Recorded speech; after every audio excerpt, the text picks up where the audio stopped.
in French. And people use some pretty wacky material to make the balls with. Cork, wool, chalk, animal fur and even human hair. A few centuries on, Germany got dead into the tennis too, but wanted to make a few modifications to the ball to make it a bit more effective. Around this time, an American chemist had just created something called vulcanized rubber.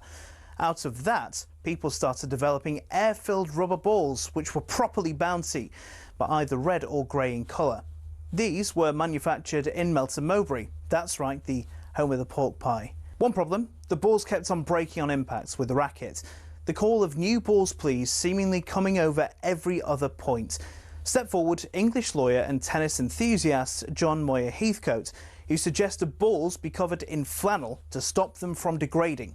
And thus the modern-day tennis ball was born. But these were white or black, so how did they become yellow? Well, in 1967, the controller of BBC Two, one Sir David Attenborough, decided the corporation should show Wimbledon on colour TV.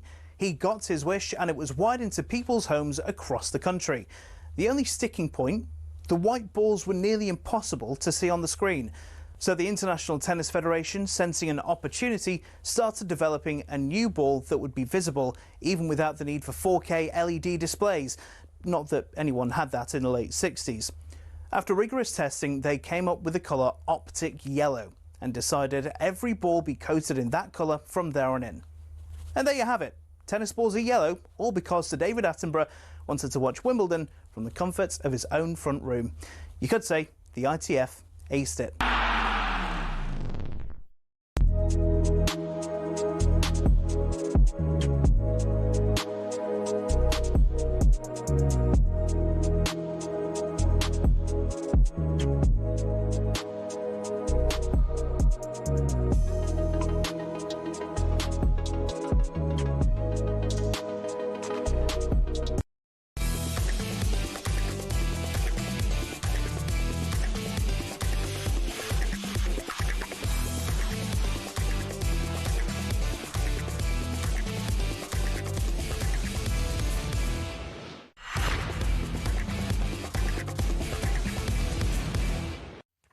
Hello and welcome to talkSPORT Goals. It is brought to you by Final One Standing, which is new from William Hill. 18 plus, gambleaware.org. Terms and conditions apply. It's just gone 7 o'clock on Wednesday, December the 10th. It is Champions League night. It is the second evening of fixtures on game week 6. 3 English sides in action. As always, talkSPORT Goals is going to take you through a busy and fun night of action. Also 4 games as well in the Championship tonight. Thank you for your company. Thank you for joining us on talkSPORT's YouTube channel and on your smart TVs. I'm your host, Sam Ellard. Abby Summers is to my right-hand side, as is Marcus Speller from the Football Ramble. Good evening, guys. How are we, team? All good? Very good. Really looking forward to a fabulous evening of Champions League action. Should be a belter. There are 2 games right now. Karabakh 2, Ajax 1, Villarreal 2, Copenhagen 2. The English sides this evening, Newcastle, have 9 points. 8th place, which is the final automatic spot, is currently occupied by Liverpool, who are on 12 points. So Newcastle, in theory, could get to 12 this evening. They go to Bayer Leverkusen, who start the evening on 8 points. Newcastle have won only one of their 5 away games in the Champions League since their return to the competition in 2023. Newcastle this evening away to Bayer Leverkusen. Arsenal are flying. They are top of the table, the only team who have won all of their games. They're at Club Bruges this evening. Arsenal, only side with a 100% win record in the Champions League this season, winning all 5 matches. And Man City, well, what a game it should be this evening. Man City going to Real Madrid, losing last time out to Bayer Leverkusen at home. So Man City outside of the top 8 on 10 points. It's the 15th time that Real Madrid and Man City have faced each other in the Champions League since their first meeting in the 12-13 season. It's already the most played fixture in the competition in this period. So Real Madrid, Man City play each other a lot. And Marcus, it's been a good few weeks for Man City. Going okay in the Champions League, got a pretty decent chance of finishing inside the top 8. And most importantly, they've won their last 3 games in the Premier League. And with Arsenal dropping some points against Chelsea and against Villa on the weekend, they're 2 behind Arsenal. Have you been surprised perhaps at how close City are to Arsenal, given that lots of people thought Arsenal we're going to walk away with this title? Yeah, true. I mean, it's always duty bound to say it's early days, but you're right though. There's certainly we've got something that suggests there might well be a title race, which is quite exciting. Manchester City, yeah, I mean that is obviously largely with Arsenal dropping points, but Manchester City, they are improving as the season goes. However, being a Fulham fan as I am, I witnessed the 5-4 at Craven Cottage, and my goodness, that defence of Manchester City's, I still think is a bit brittle if it's really, really pushed. So tonight's game against Real Madrid, we know the attacking talent Real Madrid have, but Real Madrid are really going to have to be way more intense and way more purposeful in their approach than they have been in recent games. They lost 2-0 at home to Celta Vigo recently. I mean, if you saw the goals in that game, the first one in particular, I mean, it was like every single player had taken a leaf out of Mo Salah's defending book. It was absolutely ridiculous. It was so refusing to defend. Yeah, exactly. Yes. It seemed very, very optional. They also do that thing where they then go and speak to journalists after the game and drop some bombshells in the football club or not. Yeah, they do like that. So Manchester City, if they can do what we know they can do, and I put that in the context of this season and last season, not from a few seasons ago, I think they could have a good time this evening. Some people are saying Xabi Alonso's job is on the line this evening, which it's quite startling, really, considering how talented he is as a manager and how little time he's been in the job, really. But this is Real Madrid. Everything happens in 2, 3, 4, 5 times the pace of any other club. So if there's a crisis, well, a crisis can be 2 games. So it's an intriguing fixture. Pep Guardiola has looked the most relaxed I've ever seen him when he's turned up at the Bernabeu. He's really, really enjoying this, and he was using... cracking jokes after the Fulham game about going bald, wasn't he? He was, yeah. It's a different Pep Guardiola, this is. I'm quite enjoying it, to be honest. I think he's earned the right. So I'm intrigued how Man City will approach it. I think they should go on the front foot. I think that's when they play the best football. I don't think there's any doubt about that. Real Madrid, though, all eyes on them because, as I say, if they are not at the races and if there's a hint of how they approached and what they did during the game against Celta Vigo, then, my goodness, they may well get turned over. But we'll see if the players really are singing from Xabi Alonso's hymn sheet tonight. And there's some more good news for Man City and Burnley for Real Madrid. Of course, Kylian Mbappe isn't fit to start. He's on the bench. He missed training yesterday with a leg injury. He is on the bench. So it's Gonzalo Garcia that leads the line. Vinny Jr., Bellingham, Rodrigo, Tchouaméni and Ceballos will play a bit deeper. It's then Valverde, Asensio, Rudiger, Carreras and Courtois in goal for City. It's been bizarre. It's quite easy now for the first time ever in history to kind of have a decent guess at picking a Pep Guardiola Man City. Yeah. I got 10 of the 11. The only one I was they went Cherky instead of Reinders. So Donnarumma in goal, Mateus Nunes, Diaz, Cavadio, O'Reilly the back 4, Gonzalez, Bernardo Silva, Foden in the midfield 3, Cherky, Doku out wide, and Haaland up front. And Abby, given what Marcus was saying there about some of Real Madrid's poor defending, we've seen with City in the league this season. Great going forward, open defensively. I think if one thing I think is a guarantee tonight, I think we're going to get a lot of goals. Yeah, I would expect that. But we better get goals. I was going to say, sometimes Real we say Madrid this. nil, Man City nil. Sometimes we say this and it ends up like that, which I Surely really hope, not tonight. I really hope it does not end up like that because I don't want to see a game like that. This crisis at Real Madrid, it's like you were saying, it's just not really a crisis. But I feel like Madrid fans are so incredibly spoiled by how much success they have. And obviously, they in particular don't have much patience when things don't go their way. I was actually talking about it on a show earlier today, who is a Real Madrid fan. And he was saying they've got so many stars in the team that it is kind of similar to like the Salah situation, that when you don't have players that necessarily want to do the dirty work and track back and put in those performances that you might have to do, then that is also what lets you down as a side. It's not really on Xabi Alonso, a lot of this, I don't think. But we've seen that across so many teams. Remember when Pochettino was at PSG and that when he took over and that season they didn't win Liga, which was just, you know, devastating. Spursy, should we say? Very Spursy, very unheard of. He brung Spursy to PSG. However, finished second. Yeah. Good. However, and he did. Was that Monaco who won the league that season? Yeah, I think so. That was a good Monaco. Was it Monaco? I think it was Monaco. But either way, when he took over, he had a front 3 of Neymar, Messi and Mbappe. Yeah. And when you have got stars like that in your team, you might have the luxury of being able to carry 1, maybe 2, if the rest of your team is so solid in terms of workhorses and they all do their jobs and they know they're going to carry those players.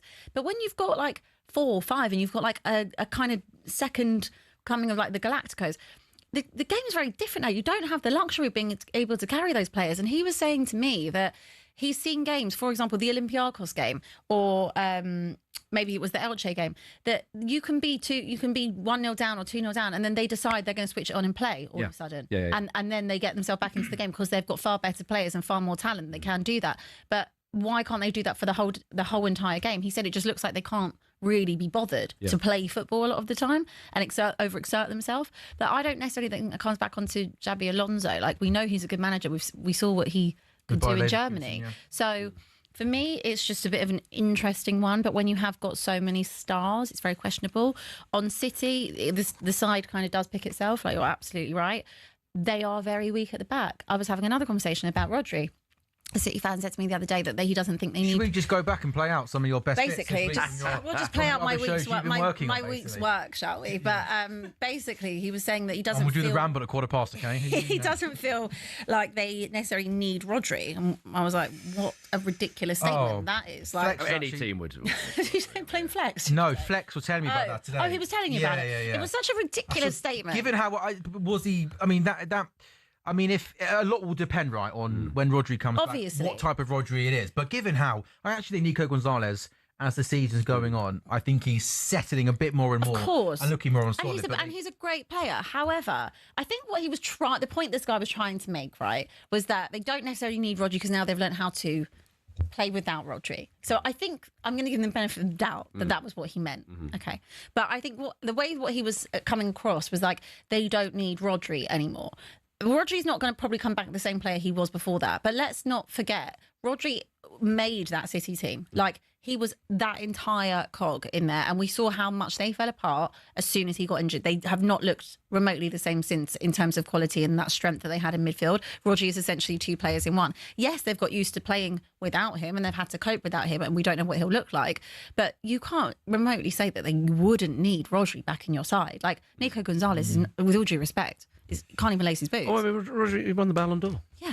Much to Real Madrid's annoyance, which is quite funny. But it'd been really embarrassing if they decided not to go to the event, right? But Real Madrid, they're arguably the biggest club in the world. They're also the most ridiculous in some regard. And I mean, with Xabi Alonso, I mean, some of the reports have been suggesting, as Abby was kind of tapping into when she was talking about when Pochettino likening Real Madrid to Pochettino's PSG. Xabi Alonso, right, has a detailed tactical approach to playing football matches. You saw that at Bayer Leverkusen. You saw how brilliant they were. And that's what a lot of managers will do. It seems, though, that if you are a superstar and you get to Real Madrid, some of them seem to have this approach of, oh no, we're above tactics now. We came here because we can't be bothered talking about all this stuff. As Abby was saying about Poch, it's kind of like, I don't know, we'll turn it on when we want because we're better. Yep. And this is Florentino Perez's club. Remember, that club is built in that man's image right now. And what Xabi Alonso is trying to say, right, this is what the players have been saying tactics are too detailed, not interested. They want a Carlo Ancelotti or a Zinedine Zidane as manager. Now, that's not to say Ancelotti in particular is not, good on tactics and so on. Clearly he is by his CV. But he also knows that those stars want someone to really massage their egos and go, right, lads, just go out there and play. It's exactly that. But if you think about Real Madrid in the last sort of, I would say, handful of years, really, okay, they won the Champions League when they managed to beat Manchester City in the quarters, perhaps quarterfinals. Forgive me if that's wrong. How Man City never went through in that game is beyond me. I mean, it was unbelievable that Real Madrid managed to get it to penalties and they won. They got over the line. But the game, it was quite reactive football, and it was kind of like, yeah, okay, we're going to turn it on now because we've got quality. And if you have quality players, you have chance of winning football matches, right? So that's what's going on. But it's all well and good. But when you bring in a manager like Xabi Alonso, who said, there's going to be a few teething problems at the start here, and they brought him in because Ancelotti came up short, because this approach Real Madrid have taken in the last, I say, handful of years or whatever, they thought at some point we are going to have to get someone in who is going to have a really thorough approach and turn us into a really winning machine, because they've got the players that they could do that. Alonso comes in, and okay, any manager coming to a new league is his first time as a manager and so on. I know he played there, but comes in and tries to do it, and they just be like, "Nah, we're not having this. Yeah, we wanted what it was before." So it is ego. It is, and it started off pretty well. I mean, there were a handful of points clear at the top of La Liga. Obviously, they've lost a few games, and now they're 4 points or something like that behind Barcelona. In the Champions League, Yeah, I mean, they'll qualify in the top 8, you would imagine. But I mean, not good enough against Liverpool. Tonight, as I say, is a huge game. It's such a mad situation at Real Madrid, but when is it not? Usually you need a statesman-like guy in charge. Ancelotti and Zidane are the two names that leap to mind, to just be nice and smooth, calm everything over, and a type of guy who has the respect of the players. I'm surprised that Xabi Alonso hasn't garnered that, because what a player he was. Maybe he's not the sort of the Galactico kind of vibe that perhaps they thought he would have. Maybe they quite literally think he works too much. I don't know. But it's an extraordinary situation, and I cannot wait for that game to kick off tonight. Well, we have 45 minutes to go until Real Madrid versus Manchester City. The William Hill epic boost, by the way, for Real Madrid against Man City tonight is Erling Haaland to score or assist. It was 4-6. It's now even. You can get Haaland to score or assist at even. Stake limit supply, 18 plus, gambleaware.org. So Man City, one of 3 English sides in action this evening, away to Real Madrid. 2 latest scores in the Champions League: Karabakh 2, Ajax 1, Villarreal 2, Copenhagen 2. This is talkSPORT Goals. We are with our good friends William Hill. When we come back, we'll turn our attention on the other 2 English sides in action tonight. Arsenal top and flying, and Newcastle, a big night for them in Germany.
Hello and welcome to talkSPORT Goals. It's brought to you by Final One Standing, new from William Hill, 18 plus, gambleaware.org. Terms and conditions apply. It's Sam Ellard, Marcus Speller, Abby Summers, taking you through a busy night of Champions League action. 2 latest scores: Karabakh 2, Ajax 1, Villarreal 2, Copenhagen 2. Three English sides in action at 8 o'clock. Mouth-watering tie. Real Madrid, Man City at the Bernabeu. Arsenal, the only team with a 100% win record, are at Club Brugge. And Newcastle, big game for them, going to Bayer Leverkusen. Arsenal, Man City and Newcastle, all to win tonight. It's 13-2 with William Hill, boosted from 6-1, 18+. Gamble aware dog. The other fixtures, PSG are at Athletic Club, Benfica, Napoli, Borussia Dortmund, who are well placed for a top 8 finish, entertain Bodo Glimt, Juventus versus Paphos, and also, we should say, 4 big games tonight in the Championship as well. Bristol City, Leicester, Derby, Millwall third in the table, Ipswich, Stoke, Ipswich absolutely flying on a really good run of form, up to 5th in the table, Stoke losing 4 of their last 5 games, and it's Hull versus Wrexham. But let's just turn our attention to last night's football in the Champions League, because, wow, it's nice to be able to say this season. Liverpool have won a game of football. Congratulations. Liverpool, thank you. Yeah, absolutely. A clean sheet. Yeah, I was about to say. Clean sheet. And Liverpool kept a clean sheet. And Liverpool, as things stand, currently occupy the final 8th place position. They're in there. In the top 8, if I've even worded that correctly. Marcus Bella, did we see a big improvement from Liverpool last night, especially from a defensive point of view? Yeah, well, without a doubt. I mean, Inter's a very difficult place to go. I know they're in slight transitional phase from last season. Obviously, Inzaghi left. And then to pick themselves up from that absolute shellacking they got in the final. But there's you like that one. I like but they're still a good side, and Inter is still one of the more difficult places to go in the competition, you have to say, and had a pretty good record, up until Liverpool, where I can't remember if that was their second loss. Yeah, the second loss. They won 4-6 on 12 points. Yeah, there you go. So going into that game, they'd won most of their games. Liverpool looked solid. I didn't think Liverpool were going to concede all evening, and of course they didn't. Going forward, maybe not the most, it wasn't the most attacking performances from Liverpool, but you've got to start somewhere. And bearing in mind what they've been doing really all season, but certainly in the last sort of couple of months or whatnot, a clean sheet away to Inter, absolutely. And if you can build on that, which they did, slightly fortuitously, although I felt the goal in the first half from the header should have stood. So, you'll take it, I'm sure. But I wasn't complaining. But to me, there was only going to be one winner in that game, no matter how it happened. And I think Liverpool were just about good value. I think definitely not going to lose the game. Much better from Canate as well, looked much more assured. And I think the word solid is what I thought about that Liverpool performance, which, again, considering what's been going on, that's something to build on. And Mo Salah will be gone soon to AFCON, possibly to Saudi, but after that, so you can forget about what's going on there. So lovely old job for Liverpool, and they go into their next Premier League game on the weekend with just a little bit more wind in their sails. Can we talk about that? Brighton at home on Saturday. No, do you want to talk about Salah? Yeah, sure. Yeah, Go on then. Okay. What's he said now, Abby? No, I mean, nothing's been said since the other day, really. Do you think he said enough? I think it was You'd agree enough. with that? You think he said enough? As a Liverpool fan, Yeah. what is your stance on it? I'm really, really disappointed that Mo Salah gave that interview. I think it was selfish. I don't like when a player goes out and completely bats for himself. I actually thought that what I'm sure most people have seen it by now, but what Jamie Carragher said on Monday Night Football, I think I pretty much echo all of his opinion. I think Jamie Carragher really hit the nail on the head there. I love Mo Salah. In my lifetime, Mo Salah is my second favourite Liverpool player behind Steven Gerrard. He's a genuine legend. It doesn't excuse the fact what he did on Saturday I thought was unacceptable. And some of the things that he said, I just didn't think made too much sense about people throwing him under the bus. He has not been thrown under the bus. This season, Liverpool have really, really struggled, okay? And up until the first game against West Ham, when the first game he got dropped, I think he only hadn't started one other game this season. That was away in the Champions League. Mo Salah has been awful this season, right? And he was, Marnie Slot, in my opinion, should have dropped him earlier. I think Marnie Slot kept on picking him, kept on picking him. Yeah. He was not thrown under the bus. No, there was no way he was thrown under the bus. And I think he was so unfair to come out and put more pressure on Arnie Slot. I think it was absolutely bang out of order. But now, this needs to be resolved. This needs to be sorted. Can I throw you a suggestion here? Because I've said this suggestion to a few people to say, this is way too sensible for this to actually happen. Richie Hughes or Michael Edwards, tomorrow morning, who came back to Liverpool today, needs to get Arnie Slot in a room tomorrow morning, Mo Salah in a room tomorrow morning, and they need to say, you're a manager and you're staying as manager. You're our best player and you're staying at this football club. And what they need to do is Arnie Slot and Mo Salah need to sort it out. Like grown-ups, like adults, like work colleagues, get it sorted. And then we can move on. What cannot happen is this cannot go on and on. Because if, Marcus, there's a possibility that Saudi Arabia come in for a bid in January and Liverpool and all parties want to accept it, and it would be a real shame if this ended like this. And I as a Liverpool fan, love Mo Salah too much for this this amazing Liverpool legendary career to finish like this. I can't let it happen. It needs to be sorted. The emotions you're speaking with, I'm afraid I'm going to crush them now, because to me, it's very, very, very difficult, possibly impossible. For Why is it anybody impossible? Because It's for not anybody possible, Marcus. to anybody to row back on this, Mo Salah, the heat that he's taken from that 7.5 minute rant that he gave outside Ellen Road, was it? It's incredibly unlikely he's going to backtrack from that, especially because even the whole of the force of vast swathes of the media, which I agree with, by the way, have kind of not turned on him, but have been critical of that. And I think that's right. It's right. Do you agree that you shouldn't have done that interview? No, of course you shouldn't. It's madness. And so therefore the response of large swathes of the media is totally justified and understandable. That is usually the thing that makes somebody double down, especially when they're speaking from, you would say, their ego.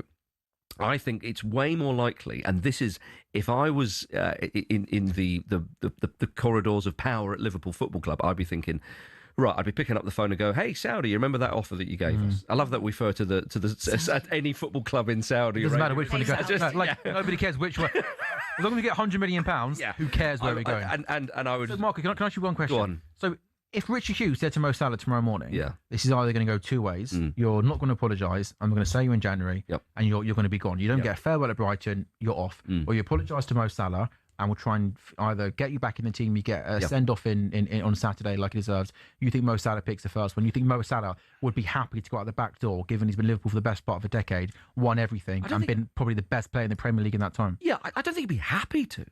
But I think that, look at the situation he's in. I think it would be very sad. As a neutral, I'd be very sad for that situation. But what he did, let me say this, what he did, can you imagine, say, like when Kevin De Bruyne was put on the bench for Man City doing something like that? Yeah, absolutely. You know, imagine Heung-min Son doing that for Spurs, doing that. He was put on the bench for the biggest game he'd had in 10 years. He didn't know about it. No, not at all. And people might say, "Oh, come on," but they're not the same profile. But I'd say De Bruyne is probably equally as important to Man City. But anyway, don't need to get into all that. It's the kind of thing that what he's done there is as close to irretrievable as a situation as possible. I don't think anything's irretrievable, because you would think that somebody somewhere there may be, but I think it's as close to irretrievable. Can I just add to what you were saying, because I actually agree with everything you've said. I think that there's only been 3 or 4 times that Mo Salah's ever spoken to the media, right? In those mix zones. In those mix zones. He's not someone that talks to the media often unless he's trying to get a point across. It was when he wanted a new contract. Southampton away last season. Obviously. And there was one against West Ham the year before. And obviously on Saturday night. So whenever he's come out to have a conversation about something, it is a self-serving reason, right? I have no issue with a player being disheartened about being on the bench, for example. Sure. You almost want them to be. You want them to be and be like, why am I not starting? Sure. I mean, yes, you have always been that player. You are one of the greats to ever play for Liverpool. And it is really sad. Like, I can only imagine how Liverpool fans must feel, especially on the back of everything else that's happened this season. Just not, no one would have had this on their Liverpool bingo card. However, you coming out and doing that, you were only serving yourself in that. You're not serving the team. Because actually, if you have a look at the team, despite performances still not being at what they should be for Liverpool, they're actually unbeaten in 3. You've turned 3 or 4 now, after last night. They've turned a bit of a corner, let's call it that. So for you to come out now, when they haven't actually lost the game, yes, you conceded 3 goals, but they haven't lost the game. Since you've been out that team, they haven't lost. So why would the manager change that? I think he's picked a moment where he knows Arne Slot is a little bit on the ropes right now. There's a lot of conversation about whether or not Arne Slot is staying, Arne Slot is going, what's going to happen. There's constant eyes on, okay, well, if we lose another game, then it's back to Slot out, etc. He's picked a moment just before he leaves for AFCON to air this. Why he didn't air it after Brighton as a mic drop moment, because then you're getting on a plane and that's done till Jan, I don't know. The comments also that he made about, well, I've told my family to come to the Brighton game, it's going to be insinuating that it might be the last time they see him, tells me that, again, this is all self-serving. Are you trying to get the manager out? Are you trying to back the board into a corner? One thing you can't do is back the institution, the club, into a corner. So, yes, if everyone is a mature adults, they should all sit down in a room tomorrow morning, have a conversation, bring Virgil in there as well as your club captain, and have a conversation about it. However, if there is no apology, he won't play again for Liverpool Football Club. This is not about Arne Slot. And he shouldn't. But this is not about Arne Slot. Arne Slot will not have a say whether or not that happens. He's throwing the club under the bus. Yeah, this is going to go back to the ownership. What Arne Slot can do and what he has done is he was firm and left him out of the squad for the game. And rightly he could have buckled under that. But do you also think that that's not also come from the top? That they've said, you're not including him in the squad when he said that? Yeah. Of course he has. I find it incredible that he says the club's thrown him under the bus. You've said it all, and I'll say it again so everybody knows where we stand. He's one of the greatest players in Premier League history and, of course, one of the greatest players in Liverpool Football Club. Unbelievable achievement that you can say that, and nobody would argue with it, right? So that's the level of player we're playing at.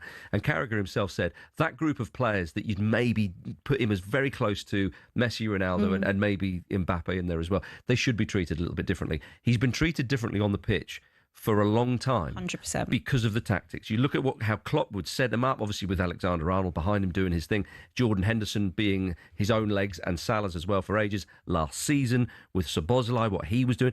Arne Slot set the whole team up last year to get the best out of Mo Salah, and my goodness, he got the best out of Mo Salah, as Jurgen Klopp had done as well. The whole thing was set up for him to achieve and for players to make gut-busting runs that they knew they were never going to get past or anything, but we'll do that so we can clear space so for Mo Salah can do his thing. It worked an absolute treat. They won the Premier League title. This season, they've started to plan for life without beyond Mo Salah. And rightly so. And of course, it'd be madness if they did. And you strengthen when you yourself are in a position of strength. They were Premier League champions, so you've got to go and get whoever you need. Of course. And so when you have Isak up there or Wirtz and all the rest of it, well, they want a piece of the action as well. They want a piece of the goal pie, if you like. And so they're not going to do what Salah has expected through his time at Liverpool, certainly in the last handful of years. And so you have this different tactical approach, which doesn't require Salah to do the tracking back and so on. But he's just got to. He's not the main man anymore. And that's exactly what you. And he can't. And he's struggling with that. Exactly that. And just before you also have your say more on it. That was something also that was not spoken about even more so the other night. If you are the main man at Liverpool Football Club and you love this club and you care about it and they're in a terrible moment or had been in a terrible moment, you do what you need to do to get this side back on track. Yeah. I appreciate he might think, well, why am I on the bench of all people when I've done what I've done? It's not a God-given right. But Wirtz has been on the bench. Isak has been on the bench. Ekitike has been on the bench. Of course. And Kanate would have been benched if they had other options. The only one that hasn't been benched has been Szoboszlai and Van Dijk. Szoboszlai's been without a doubt their best player. And Van Dijk should be. He's played every single second, Szoboszlai, of every Premier League game, every Champions League game this season. And that was the thing. The comment that really annoyed me was the thrown under the bus one. I think Mo Salah could have been dropped weeks ago. I think he should have been dropped weeks ago as Arne Slot tries to tinker with the team to get the best out of this group of players. The one player that played game in, game out in that attack was Mo Salah. And again, I love Mo Salah to absolute bits, but Abby, how many times we sat here and watched Liverpool this season?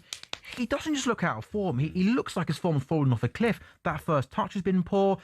Simple 2-3 yard passes have gone to the side. So I think it could have been easier for Slot to have dropped him weeks ago. So Marcus, yes or no, by what you're saying, you think Salah doesn't apologise this week, therefore Salah doesn't make the squad for the Brighton game, and therefore there's a good chance Saudi Arabia, someone in Saudi Arabia, not the country, a team in Saudi Arabia puts in a nice offer for Mo Salah, and Liverpool go, thank you very much, and Mo Salah goes. Yeah, I think there's a good chance of that, Abby? I think there's a good chance of it. I hope it doesn't happen that way. Because I agree with you, it's sad to see it end that way, but I don't see at this moment in time how it's conceivable that he's even on the bench on Sunday, unless there's an apology. Can I ask you both a question? Do you, on Jamie Carragher, in particular, on his comments... Some things went too far. What went too far? I was about to ask you that. What went too far? I think the comment about that he was nothing before Liverpool, I think it was way too personal. I don't think it's necessary. I think the point that Carragher was trying to make there is that, you know, Salah has got to where he has also thanks to the help of his Liverpool Football Club. But it was too spiky. It was unnecessary. Way too spiky because he did really well at Roma. That's why Liverpool signed him. But he wasn't the best player in the world, was he, Roma? No, but he wasn't winning Champions League at Roma. But someone turn around and say that to De Bruyne when Chelsea let him go. Yeah, I think... Like, it's just a silly comment. People did say that about De Bruyne. Because he hasn't been successful. He hasn't been successful with Belgium. That he's you know, there's certain things that don't make any logical sense to the actual argument. No, but I think the point Carragher was trying to make is you are a world-class football player, but you've also needed the help and support of Liverpool Football Club to reach your dreams of winning the Champions League. And look, is that fair, Marcus? It is fair. I think Carragher, I don't want to make this into a critique of his comments because we're talking about Mo Salah and what he said. I think Carragher, he's to sum a situation up like that for a man like him who is such a Liverpool legend and a huge fan of the club, of course his emotions are going to spill over. So I totally understand that. So I don't want to be too heavy on some of the comments which I disagreed with, that one, and saying that he'd not done what I forget exactly, but he was critical of him playing, with the Egypt football club, Egypt football team, national football team, who had won AFCONs before Salah turned up, sure. and then but they've reached finals, they've qualified for World Cups. Clearly, what he's done for Egypt has been very, very important, and he's the best player in that country's history. But again, don't want to be too harsh on Jamie Carragher because he's talking very, very emotionally, and I thought, by and large, what he said, he spoke well indeed. Yeah. Yeah, fine. Do you think he'll play again? No. My gut tells me no. My gut tells me that I think he's going to be left out of the squad on Saturday, and then Liverpool are going to get an offer from someone in Saudi Arabia and say, and think it's a good opportunity to take the money for a player who has maybe burned bridges and a player that has also been badly out of form this season as well. But it is so sad because Mo Salah, whenever he was due to leave Liverpool Football Club, whether that would be in the summer, I really thought he was going to go in the summer just gone. Yeah. Now, of course, from the football club's point of view, it would be mad to move him on after the season he had. However, on a free, on a free, exactly. So they sign him up. Was it $400,000 a week? 400 a two-year contract. That costs a lot of money to have a player like that at your club. But of course, had they have seen it as letting the best player in the league go, it would have been madness. But clearly, as well as Trent. Yeah, exactly. Yeah. The three that stay, you only keep one of them. So clearly, they were in a bit of a difficult position. But now, what could genuinely happen, rather than Salah standing in front of the Kop for quite a long time after a full-time whistle, and everybody singing in the whole stadium and all the rest of it, what may well happen is he leaves in January to go to a Saudi Arabian football club, and Liverpool maybe, with that money, go, do you know what, Antoine Semenyo, do you fancy coming? And then the whole thing's forgotten. And they move on. Things move on so quickly. Yeah. It would be a crying shame if Liverpool did that. But one of the other things, just very quickly, is I appreciate we've got to move on. One of the funny things as well is Mo Salah, before he gave that rant in the mix zone, not that many people were talking about his defensive contribution. There was a little bit. It's almost like he lifted his own lid off of all the... He put himself more in the spotlight. He's getting criticised more for his performances and could leave on a really, really sort of duff note. And it crying. I think, and I think it's more sad than a duff note. I think it'd be absolutely tragic if, possibly behind Steve. Really sad note, Better word to use. Yeah. Duff doesn't feel like doing it justice there, Marcus. Duff. It'd be like, Brian McBride leaving Fulham and not getting that adulation from the Fulham fans. There's a club legend. There is a club. He wouldn't give a mix zone interview, would he, after being sat on the bench? Would Tom Kelly especially not to Norwegian TV. It was just Norwegian TV, was it? No, it was just a Norwegian TV. It was a mix zone, wasn't it? It was a mix zone. He went, put their mics in, don't they? But he went straight to the Norwegian TV. Abby, I think... They're beautiful people in Norway. Maybe it was... Watch it back. I think you could have been there and he would have stopped. And as long as you had a camera or a mic or a phone, he would have spoken. He walked past many others. He walked past many others. If you saw that ramble, Mike Muff, he'd have been all over. Maybe he thought that no one would watch it. Yeah. Also, there's a great... Have you seen the... he's a really good guy. Jack Walker's the Liverpool press officer. Have you seen the angle? No, I have. Yes, of course. The Liverpool press officer who is stood in the background, and as Mo Salah's giving these words, he just goes like this. He's thinking, and you can see him typing, going, "We're in trouble here, lads." It'll be a long week. He's thinking, "Sorry, love." Yeah. I probably won't see you till Monday. Yeah. I'll see you next season. Yeah, exactly. Anyway, that was last night. So good as Liverpool, they did beat Inter Milan by a goal to nil, and are 8th in the Champions League table, one place and 1 point above.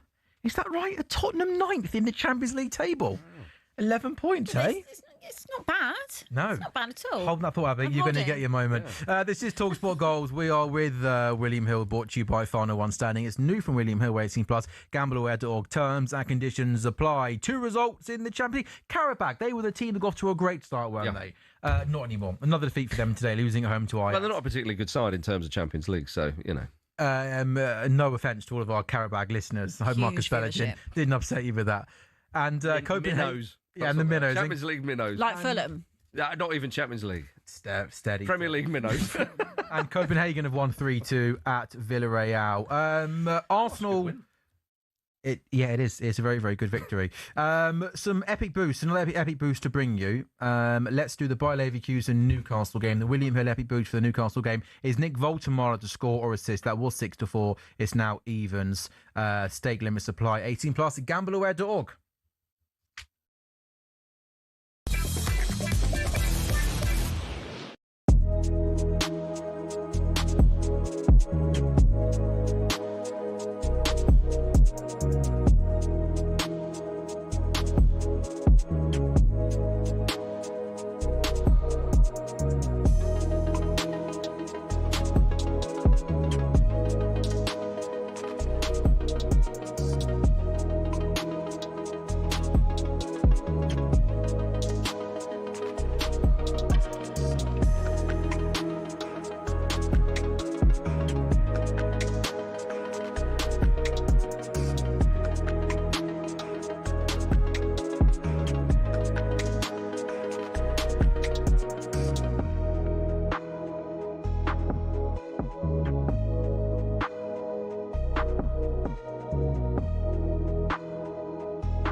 Hello and welcome to talkSPORT Goals. It is brought to you by Final One, standing new from William Hill, 18 plus. Gambleaware.org.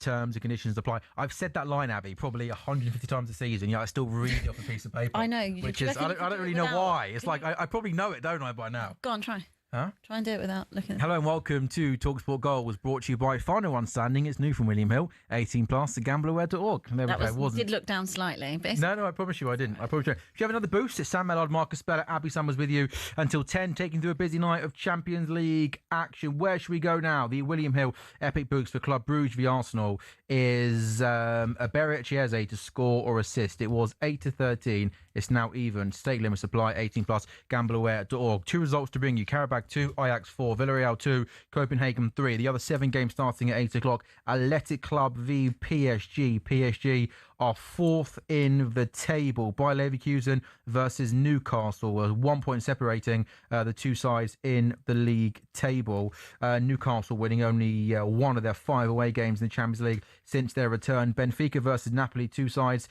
struggling. It's Mourinho versus Conte, isn't it, this evening? Borussia Dortmund versus Bodo Glimt. Borussia Dortmund and Bodo Glimt have never met before. Borussia Dortmund with a victory could end the night in the top 8. They're 10th on 10 points. Liverpool on 12 points take up the final space in the top 8. Club Brugge versus Arsenal. Arsenal with a 100% record. Top of the table. Club Brugge just one victory so far in this season's Champions League. Arsenal trying to bounce back, of course, from that defeat against Aston Villa on the weekend. And Juventus versus Pafos. Perhaps Juventus maybe one of the surprise packages this season. The fact they've only won 2 of their 5 games. 23rd in the table. And Real Madrid versus Man City after only losing one of his first 9 away games against Real Madrid as a manager. Man City boss Pep Guardiola is winless in his last 4 trips to face the Spanish side, and 3 games of Championship have just got underway. Pressure's on Bristol City, isn't it, Abby? You can feel the pressure from producer Jamie's pacing up and down the control room. Just 2 wins and 5 for Bristol City. Not Where are good. they? Starting to scroll down the league. 9th in the table. 9th. They were like 3rd last week, weren't they? They were, yeah. Yeah, I know game in hand. But you know you're playing this. Who's your game in hand, Jay? Well, tonight, isn't it? Oh, tonight. It's not really a game in hand. Not really. It's more from this kind of batch of fixtures, isn't it? Yeah. It's So More of a really. Bristol Rovers man, aren't you? We all are. Abby I'm loves. a massive Bristol. Up the gas. Up the gas. Bristol City, Leicester 7:45. Derby Millwall 7:45. Big Leicester fan 3rd in the table. Ipswich Stoke and Marty Cifuentes has Blue Army and Hull Wrexham is an 80. I want Bristol City to get promoted, Jamie. You know I got your back. And Hull Wrexham is an 8 o'clock kickoff. Abby, who would have thought that playing Xavi Simons would help Tottenham Hotspur win games of football, score goals? Right? It's a miracle. He starts against Brentford. He scores, gets an assist. Spurs win, and the same last night. How impressed were you with the win last night, and in particular the impact Xavi Simons is having on the Spurs team? Well, it always helps, doesn't it, when you've got someone that's creative. It definitely helps when you've got someone that also passes the ball forward and you play a lot more positively, which is actually what we saw against Brentford the other day. These 2 games in particular are the only 2, maybe bar the City game right at the start of the season, where I can honestly say I felt we actually played some form of like positive, more front-footed football at times. Yesterday, obviously, it's 2 penalties and an own goal. So I can't really say in terms of like the final front 3 solution has been fixed. It definitely hasn't. Also very telling that they've taken Dominic Solanke out of the Champions League. Don't ask me. I don't know. Does anyone know what is actually the matter with The him? last thing I knew was that, well, he was there last night, obviously, to see Son. Like, obviously, Heung-min Son came home. He came home, and he was there on the touchline. Oh, was that funny? We both laughed at the same time, didn't we? Son came home, yeah. The prodigal son came Did you go home. last night? Were you there? No. You didn't go last night? No. I was working. And so he came home. He was there on the touchline. I saw him with my own eyes. I saw James Maddison with my own eyes. So they do exist. Kulusevski I didn't see with my own eyes. I could not tell you what is going on with Kulusevski. Could not tell you what's going on with the injury. Don't know. But the fact they've taken Solanke out of, obviously, the Champions League squad tells me he's not going to be back until after the group stages. Such a shame. Good for Matisse Tell. They've added him into it. Nice opportunity for him.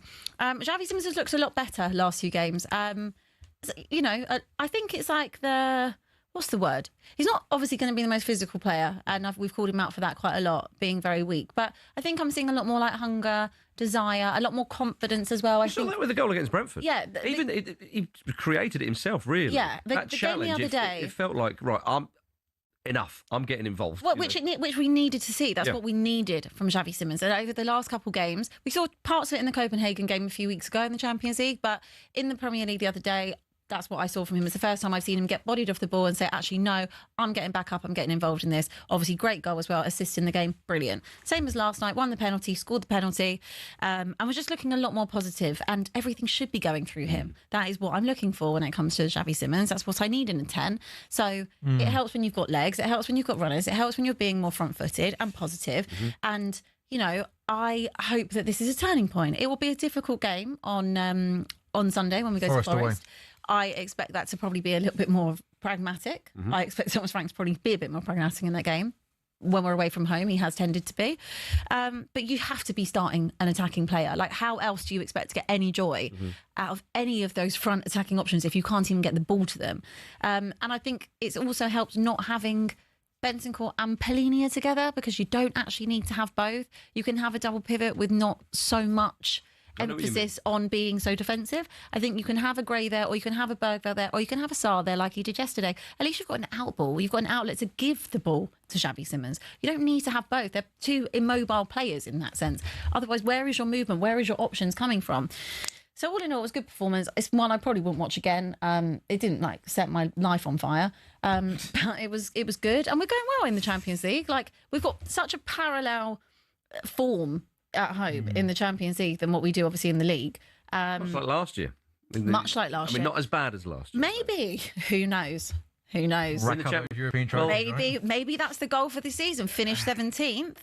And win the Champions League. If you want to get ask back me in if the I take it. If you want to get back in the Champions League, you have to win the Champions League. I'd take it. My only thing is, like we've seen when we played PSG, for example, a few weeks ago, as soon as we come up against opposition that can hurt you, because Spurs will obviously give you chances. Like, we love to give everyone an option. You have a chance, whatever.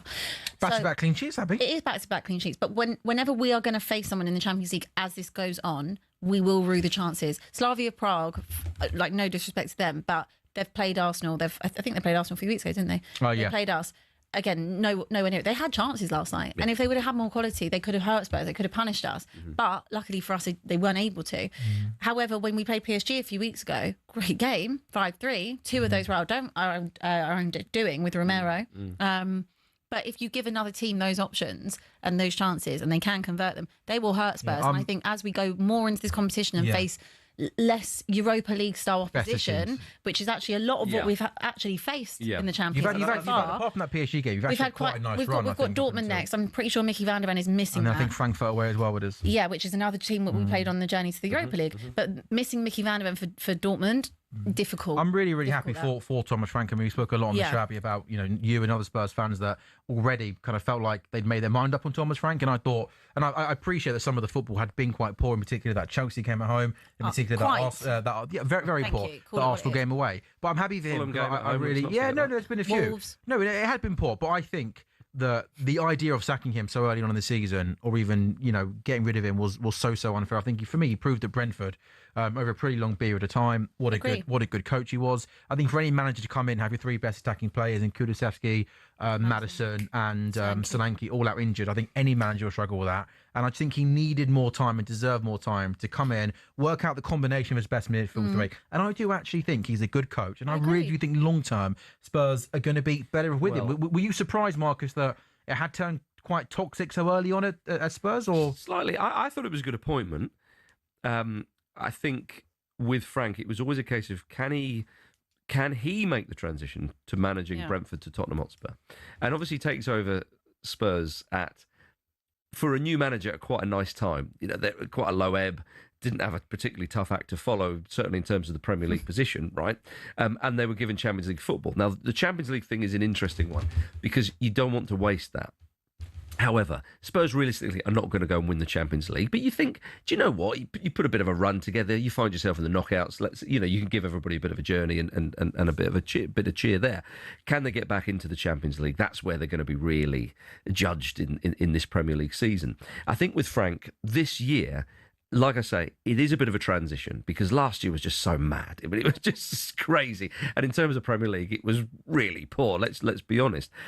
For Frank, though, what he'll be judged on is can he, Abby's saying, absolutely, Spurs need to go on the front foot more and all the rest of it. Can Frank do that? That's the question. Can he consistently do that, particularly at home when Spurs are playing teams who the majority of the sides in the Premier League, Spurs are favourites for, especially at home, with that squad of players?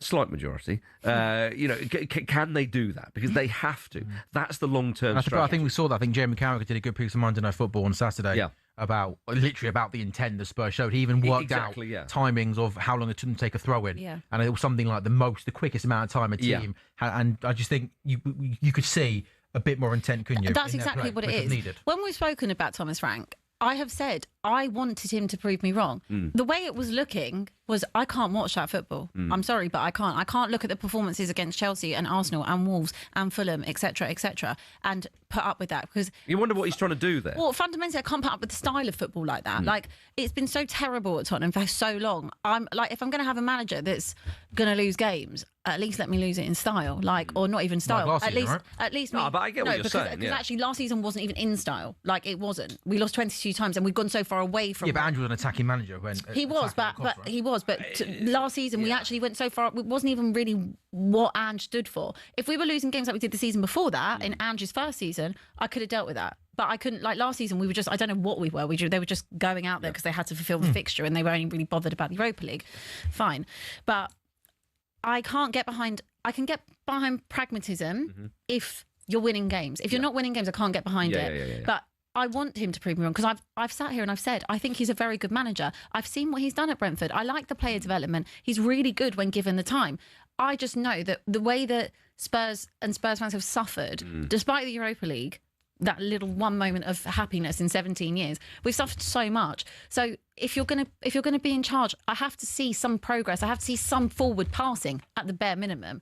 So I want him to prove me wrong. And we're starting again. I don't think Spurs fans have very high expectations. I don't think we're a Champions League side by any stretch. I don't think that we're good enough. I don't think the squad is good enough. I think Kudus last night was really good as well. He's been a brilliant signing, and I'm very happy that he got his first goal in the Champions League. I think he'll be great when combined with the quality that can either be bought in or the quality that can come back when Solanke, Maddison, Kulusevski are all available in some century. But I think that realistically, Spurs are not a top 4 side. I don't feel like we're anywhere near it. I think, if anything, we are a 5th to 8th, 9th, maybe squad, if I look at everybody. And I think that is also going to come with investment. If in January they don't invest, we still need someone desperately on the left. They haven't replaced Son. We knew Son was going to go. Son has been on the way out for the last season and a half.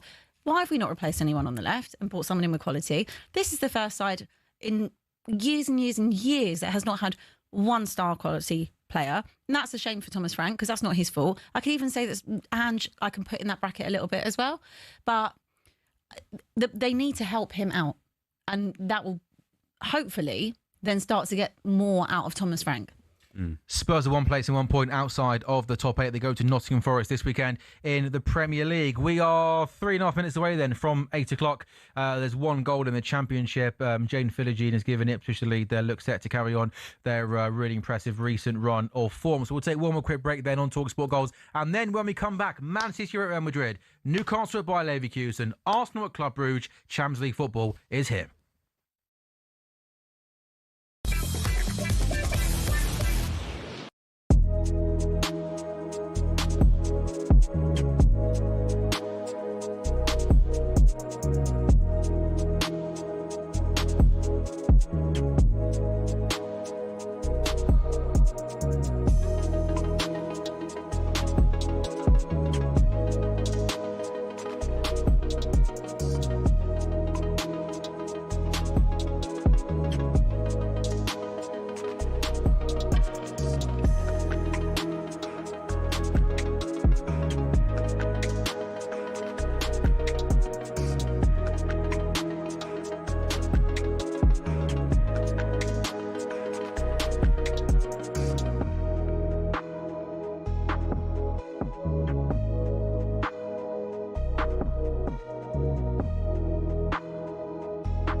Hello and welcome to talkSPORT Goals, brought to you by Final One Standing, which is new from William Hill, 18 plus at gambleaware.org. It's Sam Ellard, Marcus Speller, Abby Summers and CJ, the Deluded Gooner, has joined us in the studio for a busy night of Champions League football. There are three English sides in action this evening. Arsenal, Man City and Newcastle all to win tonight. It's 13-2 with William Hill boosted from 6-1, 18 plus, gambleaware.org. Two results in the Champions League this evening. Ajax winning 4-2 at Karabag, Villarreal 2, Copenhagen 3, 7 games at 8. Athletic Club taking on PSG, who are fourth on 12 points. Only Villarreal, Ajax and Slavia Prague have failed to score in more Champions League games this season than Athletic Club. Newcastle against Bayer Leverkusen, just 1 point separating the two sides in the table. Both Barnes and Gordon start for Newcastle this evening. They both scored 4 times in the Champions League this season. Benfica versus Napoli. It's the 8th meeting between Jose Mourinho and Antonio Conte as opposing managers. Borussia Dortmund versus Bodo Glimt. Dortmund are 10th on 10 points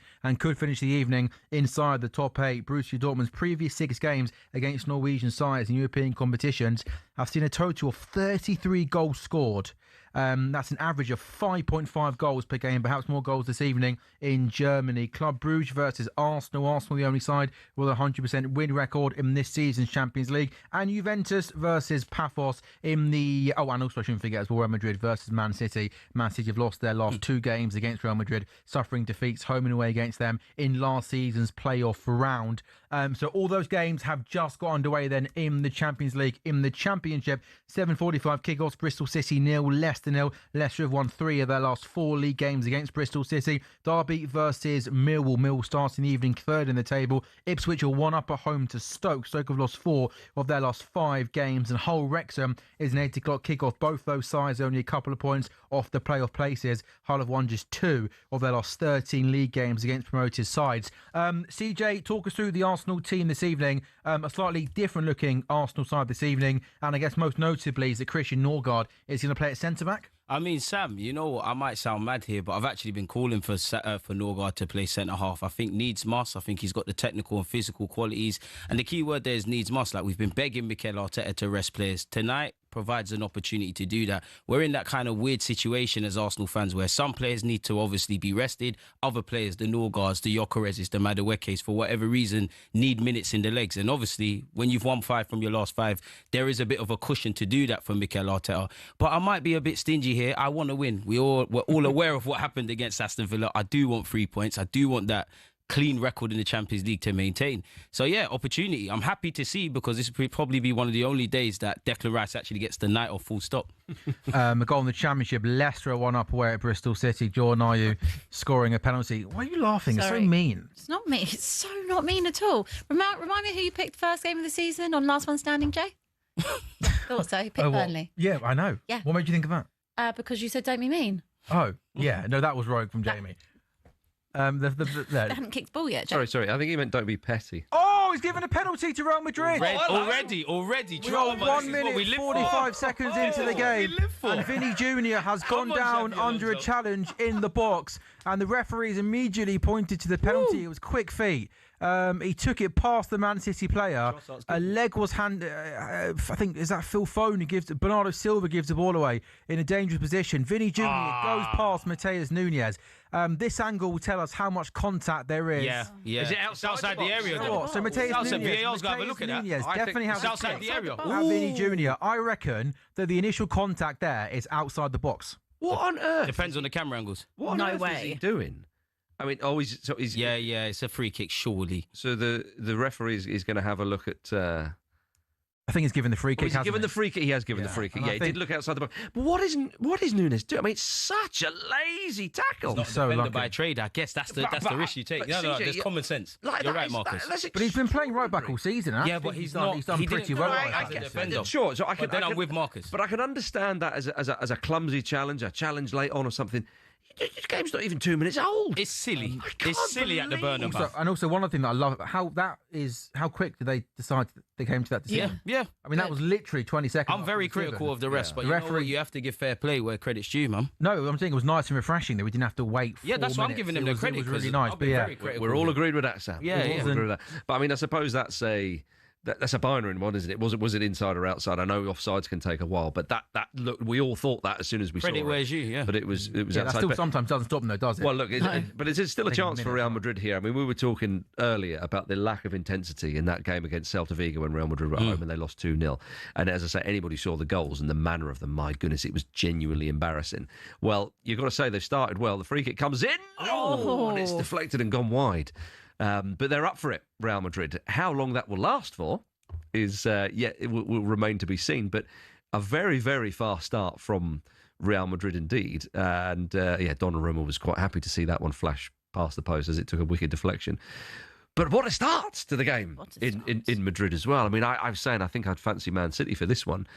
But, are the players going to play for the manager or the pride or whatever it is? I don't know. Has Xabi Alonso dialed back on the tactics? So he's a superstar. Do you know that's the most ridiculous thing to say? Can my manager dial back on the tactics? Well, that's a bit that with the reports, though, Abby. It's Man City on the break. Like, it's literally his job. Well, of course it is. But I find that extraordinary with Real Madrid because the chat is the reports were that some of the stars were saying that superstars in that team were saying Xabi Alonso's giving them too many tactics. It's too detailed. Come on, we've got this far in our career. We deserve a break, and we want an Ancelotti or a Zidane. Would you not think if you get to the top of the game, you'd want a coach to go, right, lads, this is how we're going to do it? You would, right? Facts. But it's Real Madrid.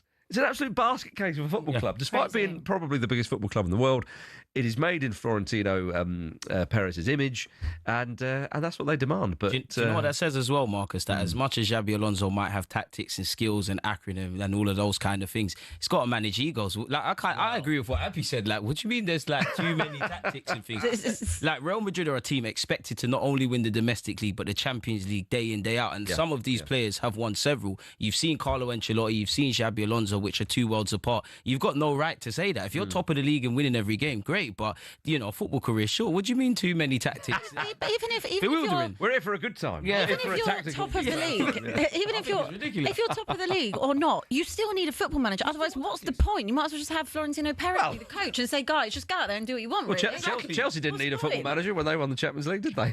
True. That's true. There is the odd exception to the rule. I find it fascinating. As I say, the chat is if Manchester City beat Real Madrid tonight, then they might see him off, which is I think is how mad. do you feel about that, Sam? Because obviously that was a manager in Xabi Alonso that Liverpool fans very much wanted pre-slot. So if he's available, where do you kind of stand with that? Sam's, he's thinking, let's see what happens. Salah might stay. No, sure. No, I'm still 100% backing on his slot, and I still think on his slot will turn things around. I think slot definitely. Xabi Alonso's more available tomorrow. You're not going to take him ahead on slot with the greatest chance for Real Madrid. He's put the it camera wide. Was that Vinicius again? I tell you what, the high lines both of these sides are playing. Man City sort of broke on were attacking Real Madrid. Real Madrid broke at lightning's pace. Balls played down the right. I think it was Rodrigo that swung it in from the right wing right across the face of the goal. And my goodness, Vinny Jr. there with a chance. I mean, do you know what? A player of his quality, he probably should score. He could bag that. Probably should have scored there. What a start to the game at the Bernabeu. My goodness, breakneck speed. Intriguing, utterly intriguing. And here you go, Man City. I mean, you can't keep your eyes off it. Can't keep your eyes off it. Although, CJ, you probably are because Arsenal play. Do you know what? Arsenal have actually started off okay. We've been banging on the door. We've not been able to have that quality to break, actually, through the Club Brugge walls. Odegaard, a few moments ago, had a long-range effort that ultimately didn't break the deadlock. But we started all right considering the changes and considering the atmosphere I thought we'd have at Club Brugge, because I think they've got a new manager. We've all seen their performance against Barcelona. And naturally, one of the biggest clubs in the world are in town, so they're going to bring their A game. Yeah, I agree. I agree with everything CJ said there. CJ? Yeah. How was your weekend? It was all right, man. It was all right. It's okay. Still top of the league, eh? Yeah, I don't look at the league table, allegedly. I'm intrigued what you said about Norgard playing centre-half. I was all for it. But fine. But what? I mean, clearly he's obviously central midfielder by trade. Do you know what it is? What made you think he could play? Do you know what it is, Marcus? From a selfish point of view for Norgard, we haven't been exposed to him. I don't know what it is. I don't know if Arteta rates him. I don't know if he's just biding his time. But when we signed Norgard in the summer, I thought for moments where you want to rest Declan Rice so he can come on in the second half and things of that ilk. Yeah. Selfishly, at the end of the day, Norgard playing centre half does give you games. He is experienced. He is good in the air. He's okay on the ball. You can make your left-sided centre half kind of do that. And I'm not being funny. It's needs must. Like that's literally my motivation behind it. But yeah, Abby asked me about the weekend. Like, I guess there's an elephant in the room we need to address. What do you want to know about Saturday? Actually, if I erased it from my mind somewhat. Let's let's talk about Villa. Go on then. What do you want to know? What happened? Abby's eating currently, so she can't Yeah, talk. exactly. She's You've eating. got a moment What a of time. professional broadcaster. You got to ask me some questions for me to answer, Abby. Half a biscuit hanging out my mouth. You went on a Unbelievable. tangent. Anyway, we're back. Last minute loss to Basically, yeah. very good team in Villa. What happened? From start to finish or purely the end? Oh, don't leave anything out. You know what? Obviously, like, we can't win them all. It is one loss in 18. We don't need to panic. We have lost to an informed Villa side. Emre, they're called the villains for a reason. Emre seems to have it over Arteta in those He does, doesn't he? I don't know what it is. I've seen Arteta beat Carlo Ancelotti and Luis Enrique. The list goes on. But specific to Emre and Aston Villa, I'm not sure what it is.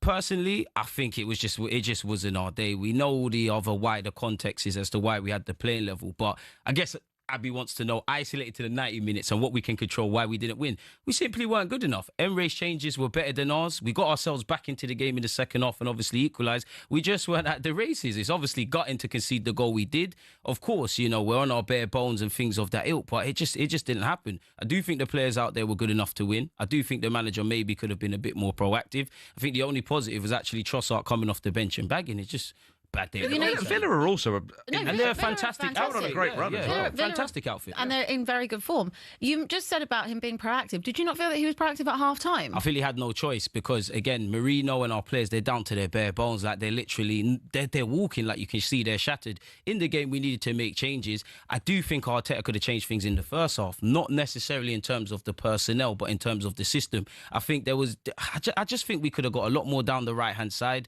I know Arsenal fans are quite divided on Saka's performance, but I think we could have got a lot more out of Saka. I think we could have got a lot more centrally.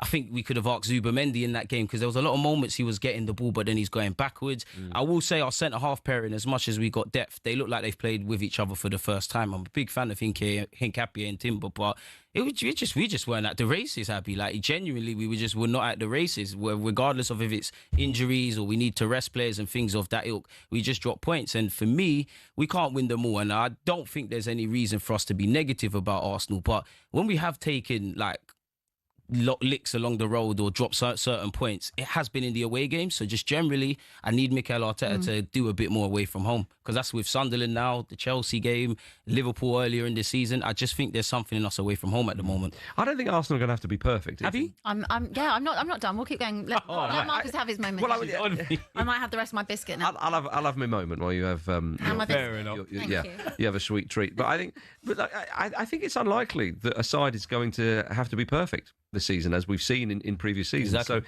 you know, are Aston Villa going to sustain this, you know, their current status and their current position in the league? I doubt it. It's annoying though, Marcus, man. Well, Because earlier in the season they weren't on what they was on. Like, but that was annoying. that was a while ago now. So, and Villa were always going to get better, you know, and Emery and co knew that. Manchester City are the ones that can they stay with Arsenal, because they're such a funny side. Yeah, well, I'm still not sold. I've said it before and I'll say it again. I think that the glory days at Manchester City under Pep are gone. Big statement, that. It is, and I stand by it. Hence, I'm saying it again, Abby. I fully expect Arsenal to go on and win the league. But it's a goal coming. Yeah, Bayer Leverkusen have taken the lead against Newcastle. Newcastle have spent the first 13 minutes inside their own half. They've barely been able to get out. And Bayer Leverkusen have taken the lead. It comes from an in-swinging corner that's whipped to the back post. It's headed back across goal. And then it comes in off the Bayer Leverkusen number 8, Andrich. And that's going to be an early lead for the German side. Bayer Leverkusen 1, Newcastle. Not great defending. Oh, it's an own goal. I think it's an own goal. Yeah, then comes off Bruno Guimaraes. Andrich wins the header at the back post. back into the box. It comes off Bruno Guimaraes, and it's by Leverkusen 1, Newcastle 0. And Newcastle have barely been able to string two passes together, and we've got our first goal in our 8 o'clock games in the Champions League, and it's by Leverkusen 1, Newcastle 0. Oh, that's a sickening start for Newcastle United. I mean, they really need a result. I mean, again, it's difficult to finish in the top 8 in this Champions League first phase.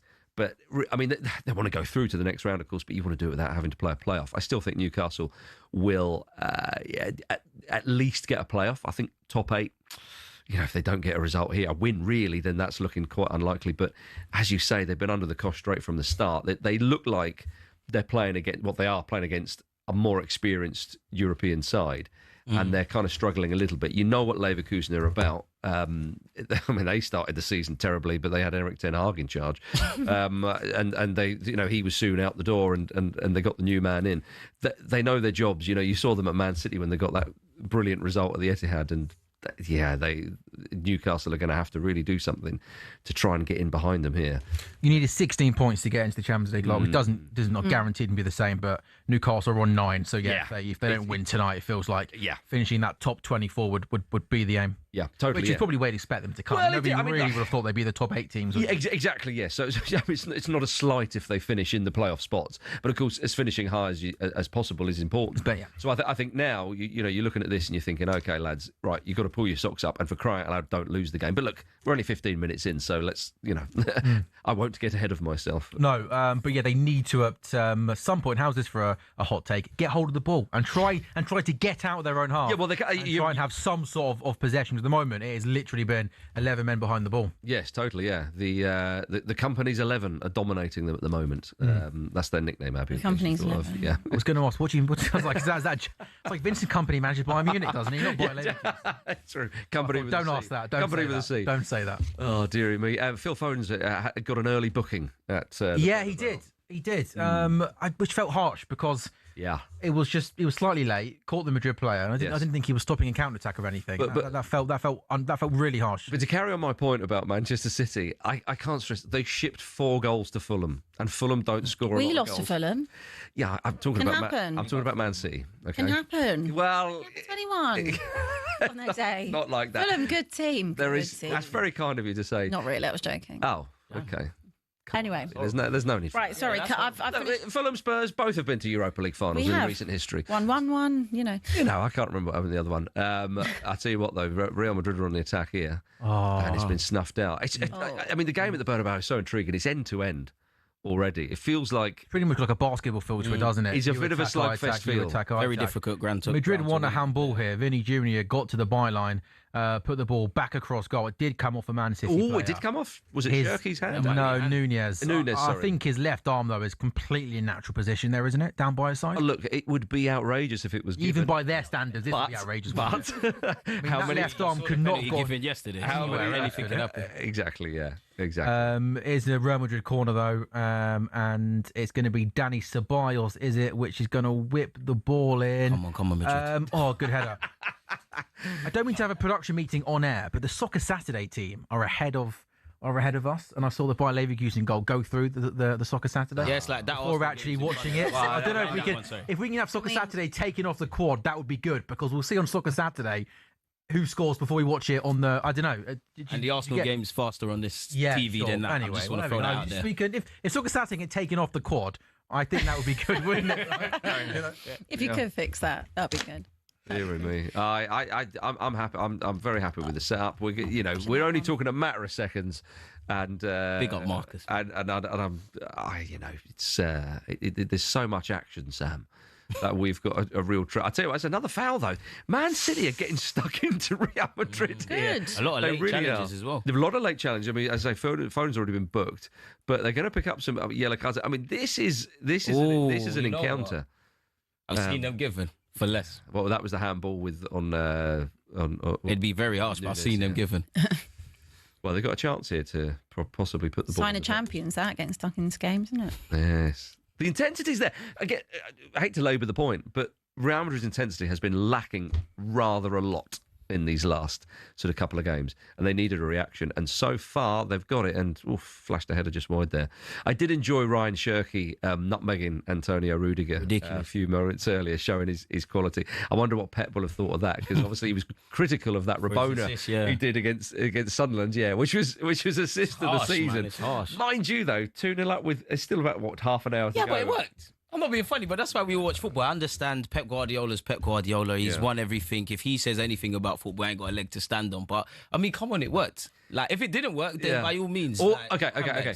If Kenny McLeod gets the ball on the halfway line for Scotland at the World Cup, do you think Stevie Clark's going, you know what, he did it once before? Right, if it works, you're going to be happy. If it works, it's great. It works. Exactly, Abby. Like, if it works, it works. Yeah, I think he's saying, all right, son, you got away with that. Don't do any more of that, please. Yeah, exactly that. Yeah, exactly. Right, sorry, I need to ask CJ these questions. Here we go. They're burning a hole in me. I finished my biscuit. I'm Good. Here we go. Right, cool. I'm fed. I'm good. Okay, so obviously away form has not been brilliant in terms of. Been all right. It's been okay. Of recent, it's not been okay. No, we've drawn against an informed Sunderland side. You know, we've also played. You know, but I don't say it. Chelsea fans say it. Club champions, and we got away. Weren't the best of days at the office by all means, by any admission. We have won at Newcastle, so it's all right. But we're doing all right. But okay. Abby, you're the star. Let me know the questions. That's it. Play to her ego. Look at how she did. She didn't expect that, did she? I didn't. Do you know what? Flattery will get you. Flattery will get you so far with me. Like, I won't even pretend I'm above it.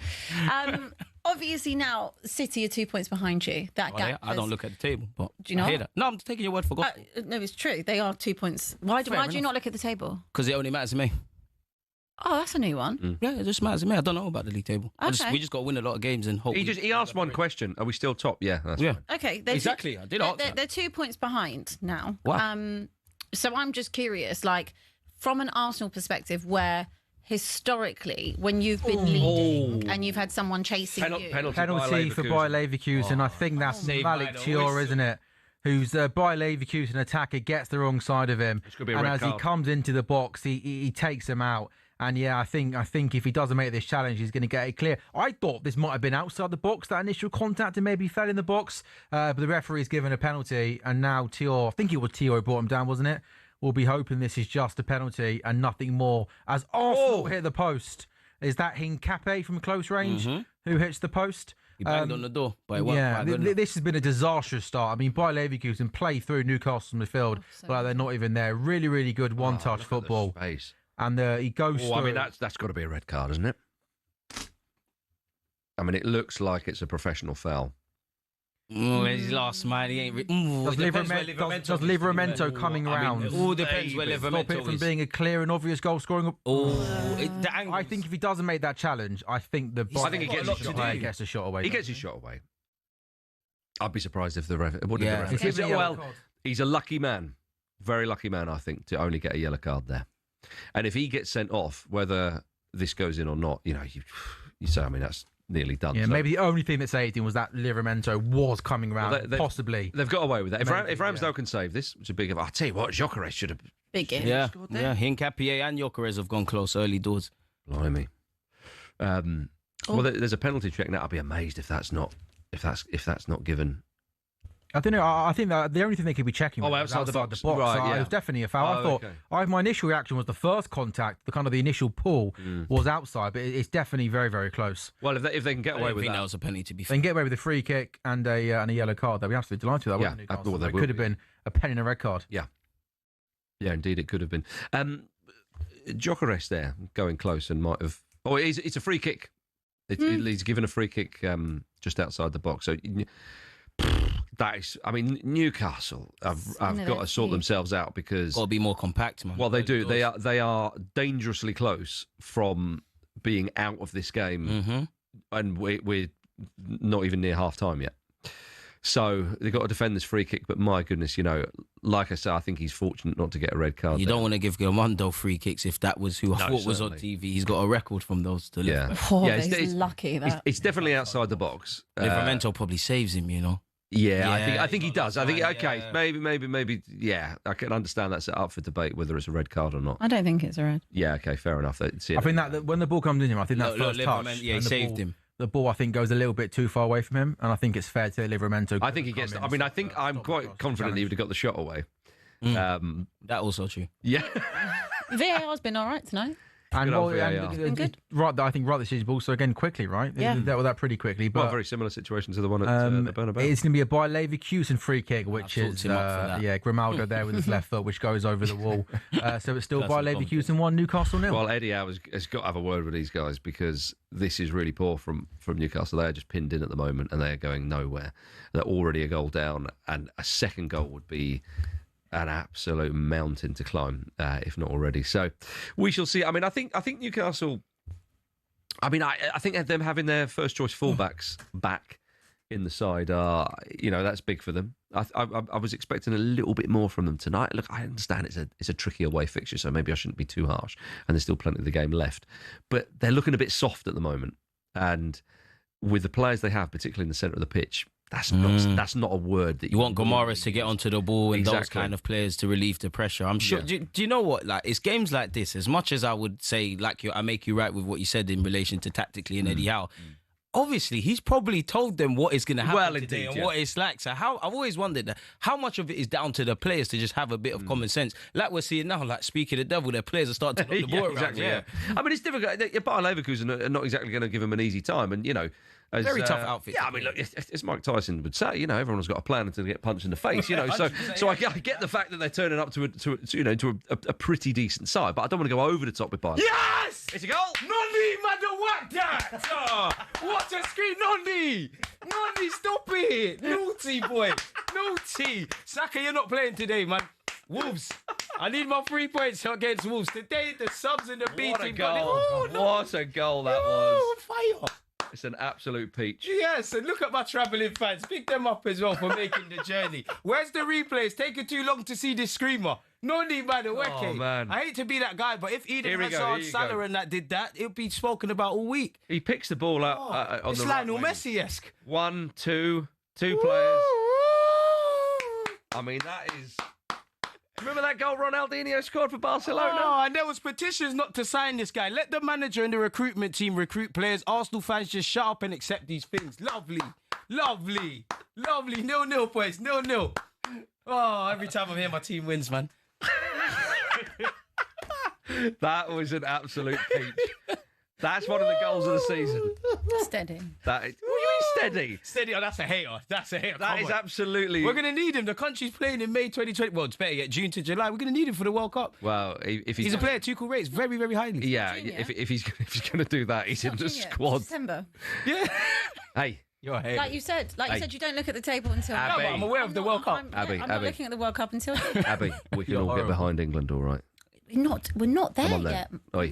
Yeah, actually, yet. I'll have you done for treason if you're not careful. Please. But that goal, he gets the ball out Screamer. wide, shrugs off one of the defenders, drives. Just as I say, this is. And Odegaard assist. Oh, no, I thought it was Odegaard's assist. I was about to say agendas. I mean, he pings it from 25 yards. It kisses the bar on the way in, top corner. Pop Poetic. bang, lovely. Poetic, man. You can, that is world class stuff. What can I say when he's put it so eloquently? Not Marcus, man. Love you having you here.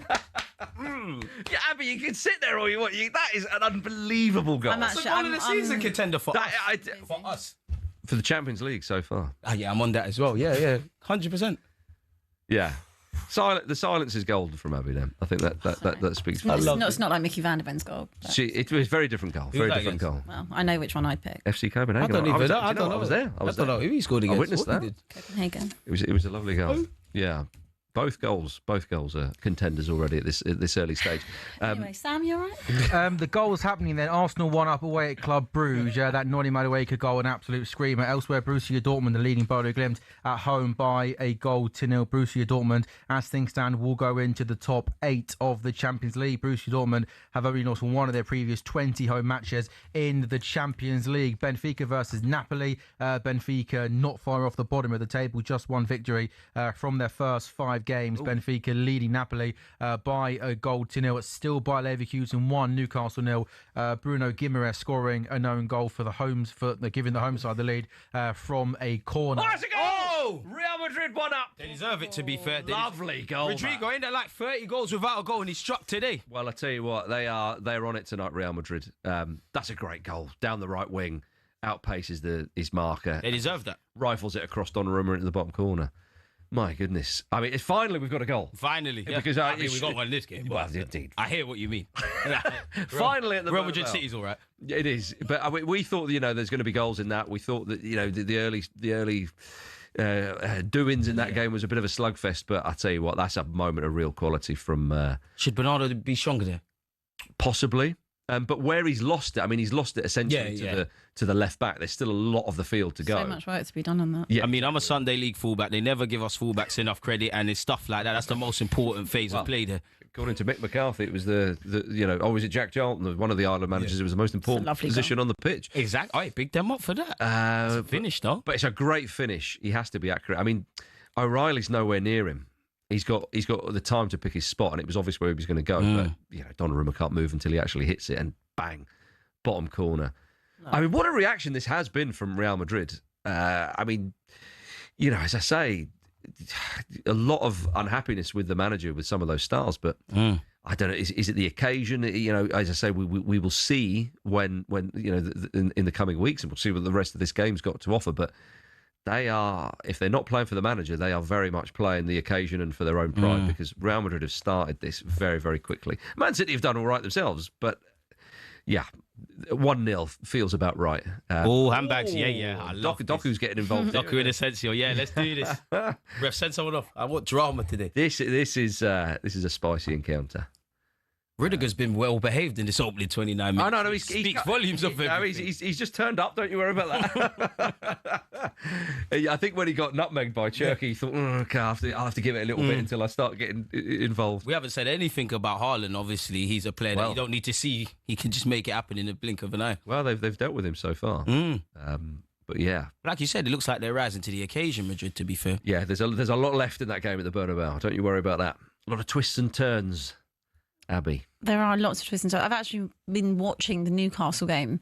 Have you thought that Aaron Ramsdale's done a better job since coming in for Nick Pope? I don't think he's done anything wrong, has he? But I don't, or maybe the Spurs goal we could have done better. The header that kind of went through him. Could have done better. I just think I think Aaron Ramsdale, and even when he was at Arsenal, and you might have an opinion on the CJ as well.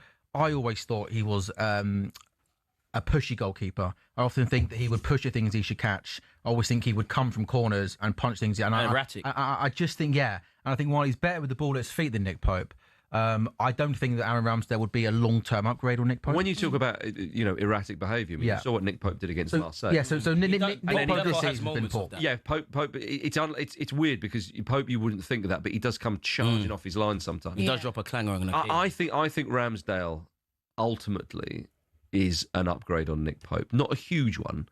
I think his distribution... Newcastle got aspirations longer term. They need a better goalkeeper than both. Pope's been a good servant for Newcastle, there's no doubt about that. But I think for what the side, how and what they want to do, I think the distribution of Pope is not there, and I think it is with Ramsdale. And I think with Ramsdale, yes, he has those lapses in concentration, but I think you can get there and playing more. I think they'll smooth it out as they go. So I get why the question's been asked totally, but they probably should ask for City's second choice keeper, or maybe third choice James Trafford. Well, that's they tried to go for. He's an upgrade on both. For me, with Ramsdale, he was a player I loved, didn't it? He wore his heart on his shirt. He was one of those players that you could be in the pub with him. He's like a normal guy, but he was very erratic. Admittedly, at the time of us signing Ramsdale with Raya, I couldn't see who was clinically better. Sure. Now, looking back in hindsight, it's a wonderful thing. Raya is several moments above him. Obviously, I don't want to be horrible to Ramsdale, but when you come out and say I struggle to concentrate for 90 minutes, you're setting yourself up for failure. Yeah. And I've always believed that with Ramsdale. You put him under pressure, it's one of those crazy games. He's making a million saves. That's his bag. When you're dominating possession, he's due for a clanger, and it's not going to make sense. But I've always felt with Ramsdale at Arsenal, you would see a goal and there's several lays to blame something before Ramsdale, but if it's his near post, he's not done well enough. If it's his far post, he's not done well enough. He's charged off his line when he shouldn't. He's not stayed on his line when he shouldn't. I like Ramsdale, but yeah, I'll make you lot right. I do think they'll need an upgrade. He can help you in probably for 18 months, 2 years max. But if Newcastle go the way I'm sure their new owners believe they can be, Ramsdale's not your guy.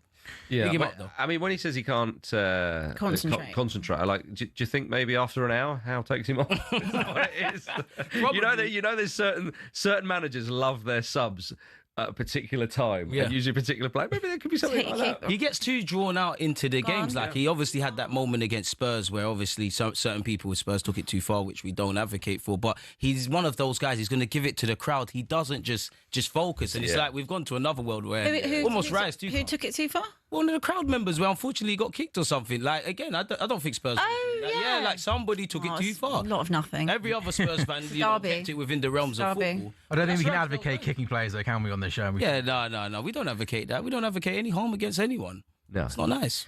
There's a couple of goals in the Championship. Leicester City have doubled their lead away at Bristol City. Bobby De Cordova-Reid has scored. So half-time there, Bristol City 0, Leicester 2, and Bristol City's wretched run of form that's set to continue. And Leicester, meanwhile, with this victory, now just 4 points off the playoff places. Hull leading Wrexham by a 1-0. Joseph scoring after 10 minutes. Ipswich still leading Stoke by 1-0 there in the playoff places. The only game that's goalless in the Championship is Derby versus Millwall. Millwall starting the day third in the table. We played for just over half an hour then in our 8 o'clock Champions League games. Real Madrid are still leading Man City by 1-0 thanks to that Rodrigo goal after 28 minutes. Juve 0, Paphos 0, Arsenal leading 1-0 away to Club Brugge thanks to a wonder strike from Noni Madueke. Borussia Dortmund 1-up at home to Bodo Glimt. Jose Mourinho's Benfica 1-up at home to Napoli. Newcastle still trailing away at Bayer Leverkusen thanks to an early Bruno Guimaraes own goal that's given the German side the lead. Athletic Club 0, Paris Saint-Germain 0.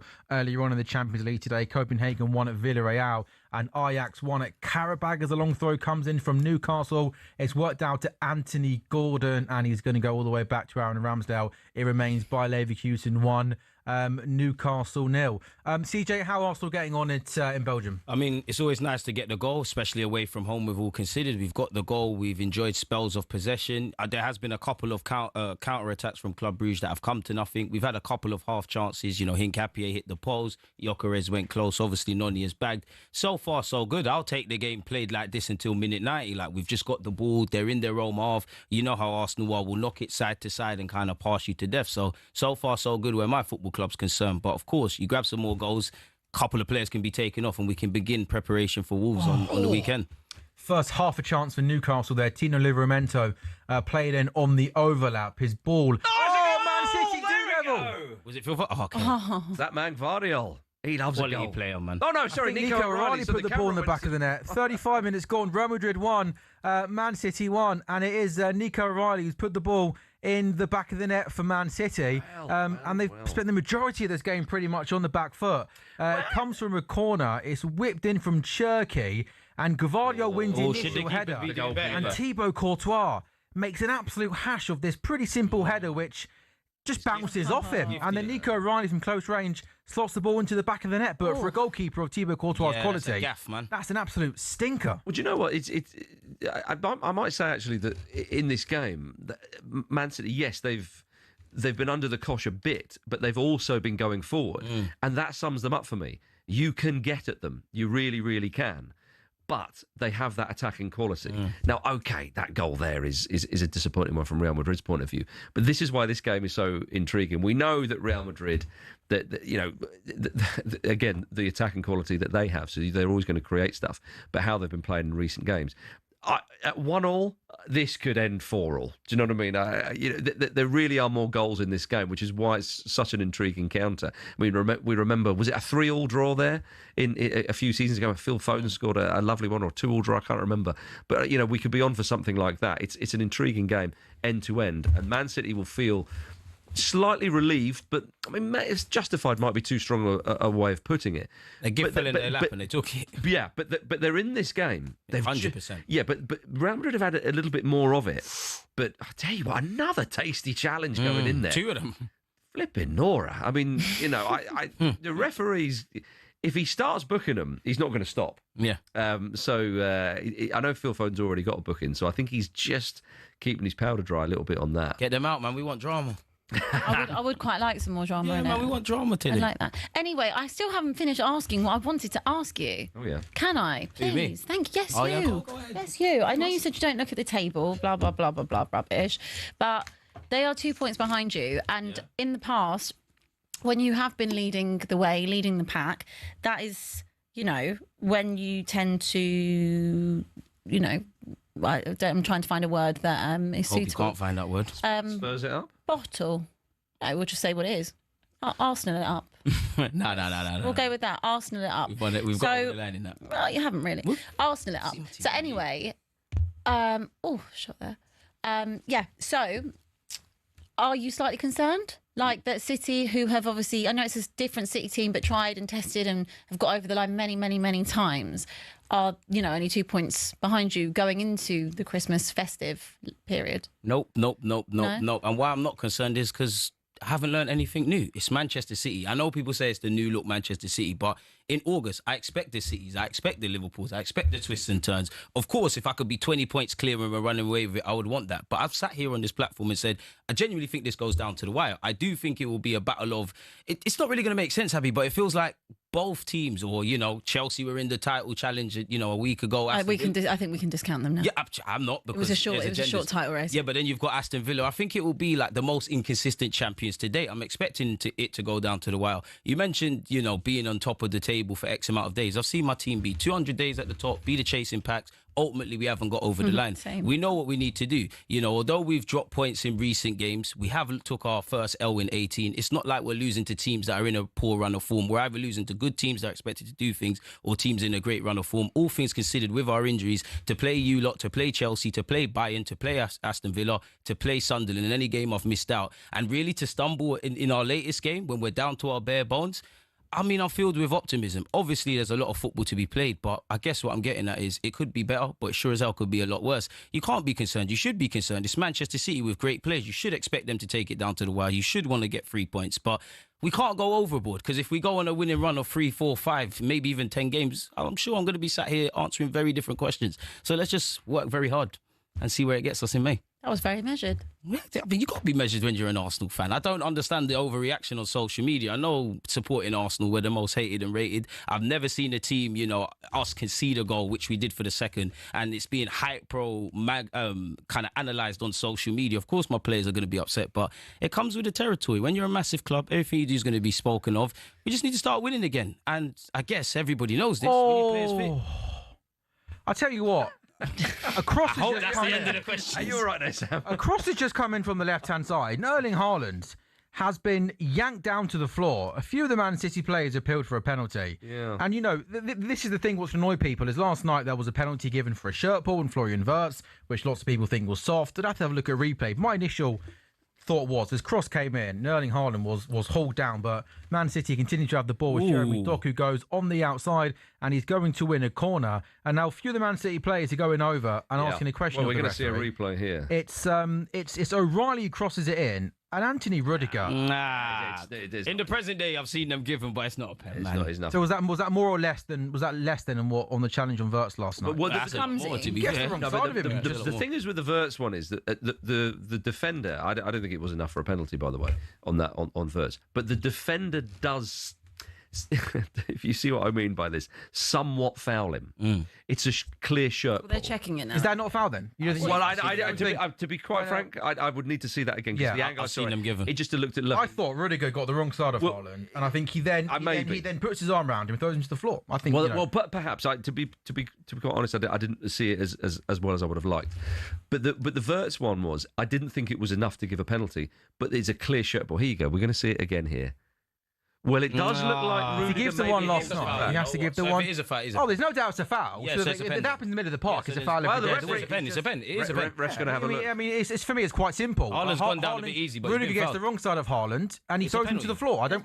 Well, it's a foul. Does he not hold him back? Does he It's a not? penalty. It's a foul. Does It's he a not foul hold if him you do it back? away. I mean, Haaland is perhaps going to get on the end of the cross, and Rudiger, as you say, is got on the He's wrong got two side. arms round him and throws That's going to. I think that's going to He's be a looking penalty. for it, but it is. He's giving He's going to give it. He's going to give this as a penalty. This is going to be a penalty. It has to be a pen. Yeah, and he's given it. Yeah, and do you know what? Having seen the replays, I can see why he's given that, because as you said, Haaland has got the wrong side of Antonio Rudiger, and Rudiger has panicked because the ball's coming in, and Haaland is going to get on the end of that ball, and he's thinking, well, I can't let that happen, and so he's pulled him down.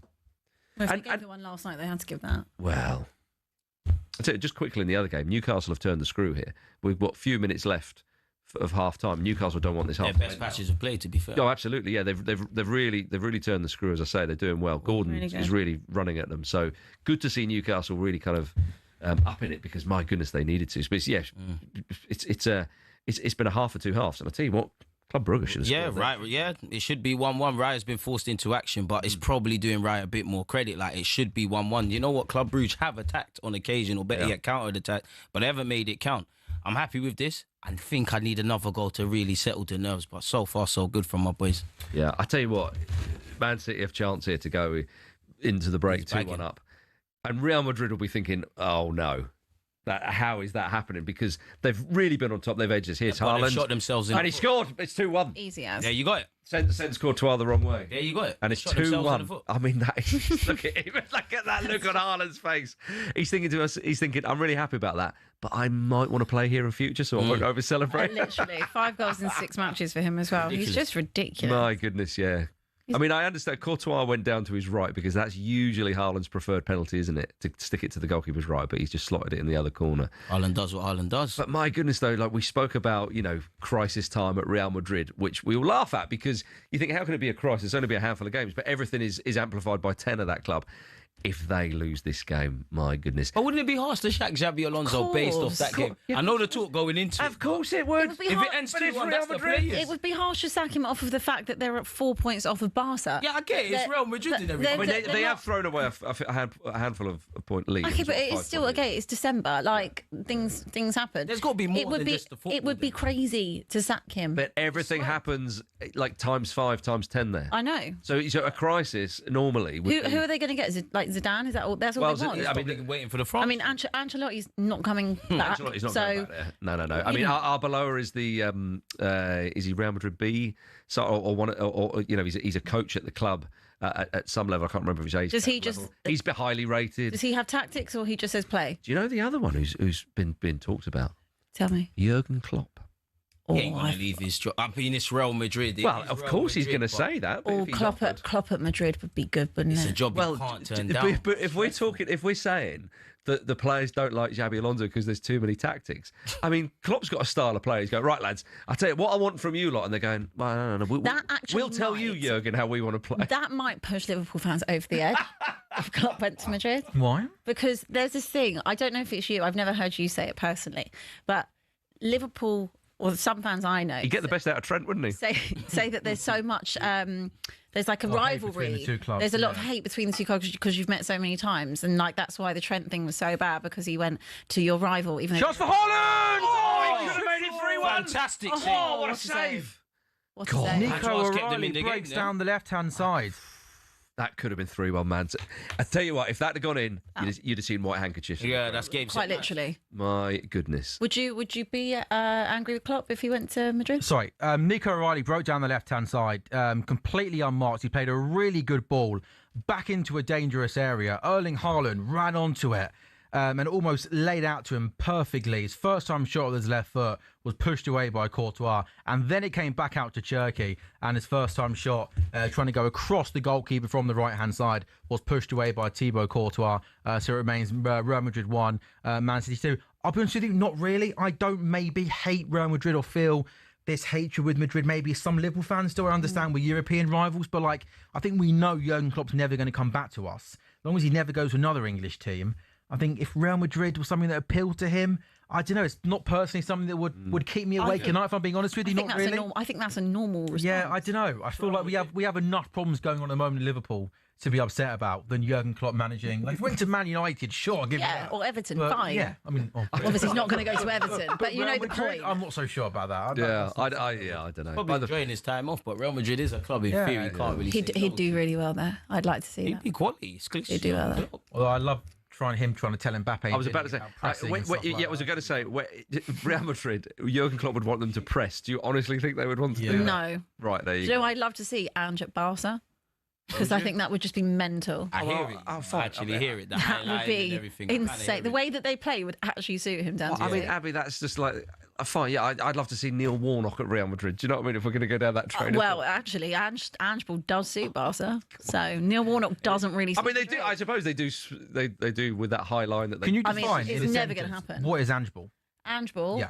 high line Europa for life, League win. like a zero 17th in the emphasis. Premier League table. Zero I'll emphasis tell you on what it is. defending, all out attack. Just go out there and have fun, lads. And if you lose 5-4, 6-4, We went out. Oh, he trying. sounds perfect for Barcelona. Perfect for Barca. Only specifically in the Premier League, in the Europa League. In the Europa League, it is the most pragmatic style of football. That is Neil Warnock in the now thingy. you're talking. By the way, Get you a guy that can do both, right? I should say so. He can do it all. I should say also that Aaron Ramsdale made a fantastic save to keep Newcastle in the game just before half time. So they go off 1-0 down, but Ramsdale made a world-class save there. Concentrating. So, yeah. There we go. So half-times then are coming into us in the Champions League. Ajax and Copenhagen winning in the early kickoff. So Athletic Club are doing well to keep Paris Saint-Germain to level at half-time. PSG have won 13 Champions League matches in 2025, the most ever by a side in the competition's history in a calendar year. That's goalless. Marcus just said there, Bayer Leverkusen are leading Newcastle by a goal to nil. Bodo Glimt have equalised against Borussia Dortmund. Bodo Glimt second from bottom and yet to win in this season's competition. Borussia Dortmund are just outside the top 8, but that's 1-1 at half-time. Arsenal are 1-up away at Club Brugge thanks to a wonderful goal by Noni Madueke, and we're seconds away from that being at half-time. The only game that is goalless along with the Athletic game is Juventus 0, Paphos 0, and Man City going at half-time 2-1 up away at Real Madrid. These games in the Championship are just about to get underway in the second half. Leicester are 2 up away at Bristol City. It's Derby 0, Millwall 0, Ipswich 1 up at home to Stoke, and Hull 1, Wrexham 0. So the Arsenal game has just gone to half-time, hasn't it? So therefore here on talkSPORT Goals, we will take a break. But before we take a break, I will tell you that the comeback is possibly on at Ashton Gate because Bristol City have just pulled a goal back at home to Leicester City.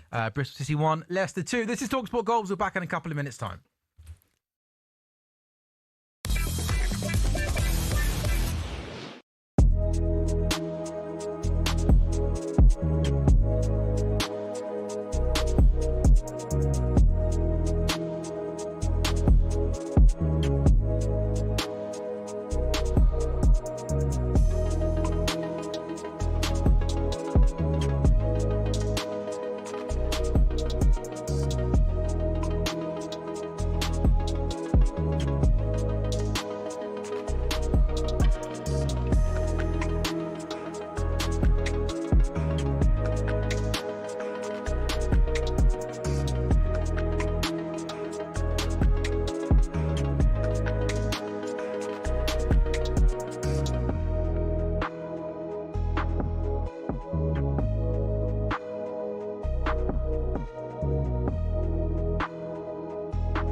Hello and welcome back to talkSPORT Goals, brought to you by Thunder One Standing, which is new from William Hill. It's 18 plus, gambleware.org. Terms and conditions apply. Sam Ellard, Abby Summers, Marcus Speller, CJ the Laguna with you on this Champions League night on Wednesday, December the 10th. The 8 o'clock games are all at half time, and a mixed bag so far for the English sides. Good news for Arsenal and Man City. Man City 2-1 up away at Real Madrid. Madrid did take an early lead, but Man City doing really well to get themselves back in the game. Nico O'Reilly equalising, and then Erling Haaland scored a penalty after he won it himself, being brought down by Rudiger in the box. Arsenal leading away at Club Brugge thanks to a wonder strike from Noni Madueke, cutting in from the left-hand side, beating a couple of players, and he unleashed a shot from 30 yards out, which beat the goalkeeper. And Newcastle were really poor for the first half an hour in Germany. Got better as the half went on, but they found themselves 1-0 down, so Newcastle trailing. The other game, Athletic Club 0, PSG 0, Benfica 1, Napoli 0, Borussia Dortmund 1, Bodo Glimt 1, and goalless between Juventus and Paphos. But really, CJ, that goal from Noni Madueke was well and truly a wonder strike. It was a wonder strike, man. It's an Arsenal goal of the season contender, probably and potentially one of the best goals we've scored in the Champions League this season. You know, Noni, there was a lot said about him when he signed for our football club. So any good game he can have, any times he can score a goal and build any bit of confidence, which he had before the injury, I'm all for. We've dominated possession. There's been an occasional counter-attack. I think Norgard's actually done quite well on the ball. He's not really been tested defensively. So far, so good for a rotated side, and we look on course to obviously win 6 games from 6 in the champ so far. Marcus, the Madrid City game was kind of as we expected, end-to-end chances, goals, and a little bit of drama as well. Oh, it was brilliant first half, though. I said I can't wait for the game to start. It's not disappointed. I can't wait for the second half to start. Real Madrid will think to themselves, how on earth are we 2-1 down? Because they had the better of it. But they shot themselves in the foot, and they are. I mean, Courtois was poor for the first goal, given away a penalty. They could have been 3-1 down. I think I've ever seen Courtois. I'm just, as a Liverpool fan, I'm used to Courtois making just world-class saves. I mean, that was I've never seen him make a mistake before like that. I mean, it wasn't a shocker, but it was a mistake. There's no doubt about it. Is that not a shocker for a goalkeeper of his standards? A pretty tame header which bounced in front of him. Well, okay, fair enough. Maybe I'm being a bit too nice. But Man City finished the half strongly. As I say, had a chance to go 3-1 up.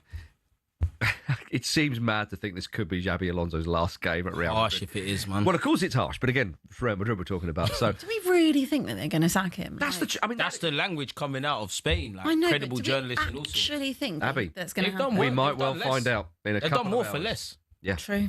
Yeah, it's Real Madrid. Yeah, but it's an absolutely absorbing encounter. So, yeah, more of that in the second half, please. No, and Abby, Newcastle will have to improve, don't they, in this second half? They were second best for too much of that first half. Yeah, they grew into the game, I think, a little bit, but the opening 20-25 minutes, they were really, really poor. Obviously, there was that penalty appeal, which then was it was a free kick in the end. But yeah, they have to make sure to create and also just not get stuck second half and peg back into their own half. Yeah, good save by Aaron Ramsdale as well, who we were talking about earlier on over Nick Pope. But yeah, they did look better as the game went on. I just don't know whether or not this is maybe just a little step too far for their squad in terms of if we think they're going to get any type of automatic qualification. Yeah, I mean, they would pretty much have to win every single game. Yeah, well, there's 2 games to go after this. So they find themselves on 9 points at the moment. Again, 16 was enough to get you in last year. The team that finished 9th last season had 15 points. So might not be enough. They need plenty of things to go their way. And again, in the Championship, Bristol City pulled a goal back at home to Leicester. Bristol City 1, Leicester 2. Derby 0, Millwall 0. Ipswich 1, Stoke 0, and Hull leading Wrexham by a goal to 0. We are with William Hill, 18 plus, gambleware.org. And if you want a price boost for the second half, Arsenal, Real Madrid, Man City and PSG all to score in the second half. It was 10-3. It's now 7-2. 18 plus, gambleware.org. Terms and conditions apply. We will take one more very quick break then on talkSPORT Goals, and when we come back, it's second half time in the Champions League. Man City leading against Real Madrid to heap so much more pressure on Xabi Alonso. Arsenal ahead and not conceding. Will they keep another clean sheet on the road? Newcastle with it all to do away at Bayer Leverkusen.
Hello and welcome to talkSPORT Goals, brought to you by Final One. Standing is new from William Hill, 18+. The GambleAware.org terms and conditions apply. The price boost for our second half games in the Champions League, which are about to get underway. Arsenal, Real Madrid, Man City and PSG all to score in the second half. It was 10-3. It is 7-2. 18+. GambleAware.org terms and conditions apply. It's Sam Ellard, Abby Summers, CJ and Marcus Speller with you for another hour or so, taking you through what should be an eventful second half in our Champions League games. English sides are going okay. Here are the full list of latest scores in the Champions League. Athletic Club 0, PSG 0. PSG have scored the most goals and had the most shots in the Champions League this season. They'll be searching for that winner in the second half. Bayer Leverkusen leading Newcastle by a goal to nil. Bayer Leverkusen have won their last 2 Champions League games without conceding, and as things stand, look set to make that number 3. Benfica 1, Napoli 0. Napoli have lost each of their last 4 away matches in the Champions League and are not going much better this evening. Jose Mourinho leading Antonio Conte in that game. Borussia Dortmund 1, Bodo Glimt 1. Dortmund were leading in that game. Bodo Glimt equalising just before half-time. Dortmund only lost 1 of their previous 20 home matches in the Champions League. Arsenal, only side with a 100% record in the Champions League, and as things stand, they look set to carry on that record. They're 1 up away, at Club Brugge, Noni Madueke with a wonderful strike to give Arsenal the lead. Juventus 0, Paphos 0, and probably definitely the game of the evening is living up to its hype. Real Madrid taking the lead against Man City. Rodrigo scoring the goal, but Man City going at half-time 2-1 up. Nico O'Reilly scoring from close range, and then Erling Haaland scoring from the penalty spot right on the stroke of half-time in the Championship. Bristol City 1, Leicester 2. Leicester could go back-to-back wins under Martí Cifuentes, and they need that under a little bit of pressure. Is the Leicester boss. Bristol City just for 2 wins in their last 6 games outside the playoff places at the moment. Millwall are at Derby, that's goalless. Jaden Philogene scored a wonderful goal for Ipswich on 2 minutes, give them the lead against Stoke. That's 1-0, and it's Hull 1, Wrexham 0 in the Championship. CJ, more of the same from Arsenal in the second half? More of the same. Let's score some goals, man. I was doing some research. Apparently Club Brugge have had 2 goalkeepers injured, and don't quote me, but this could be their 3rd choice keeper at the playing at the moment. I think we've been a bit too nice. Let's get some goals. There's a bag of kids on our bench. Let's get them some debuts. Would love to see Wanyeri. I mean, we just probably have to be a bit wary of the counter-attack on occasion by Club Brugge, but literally more of the same. Let's get out of here and put our attentions to Wolves at the weekend.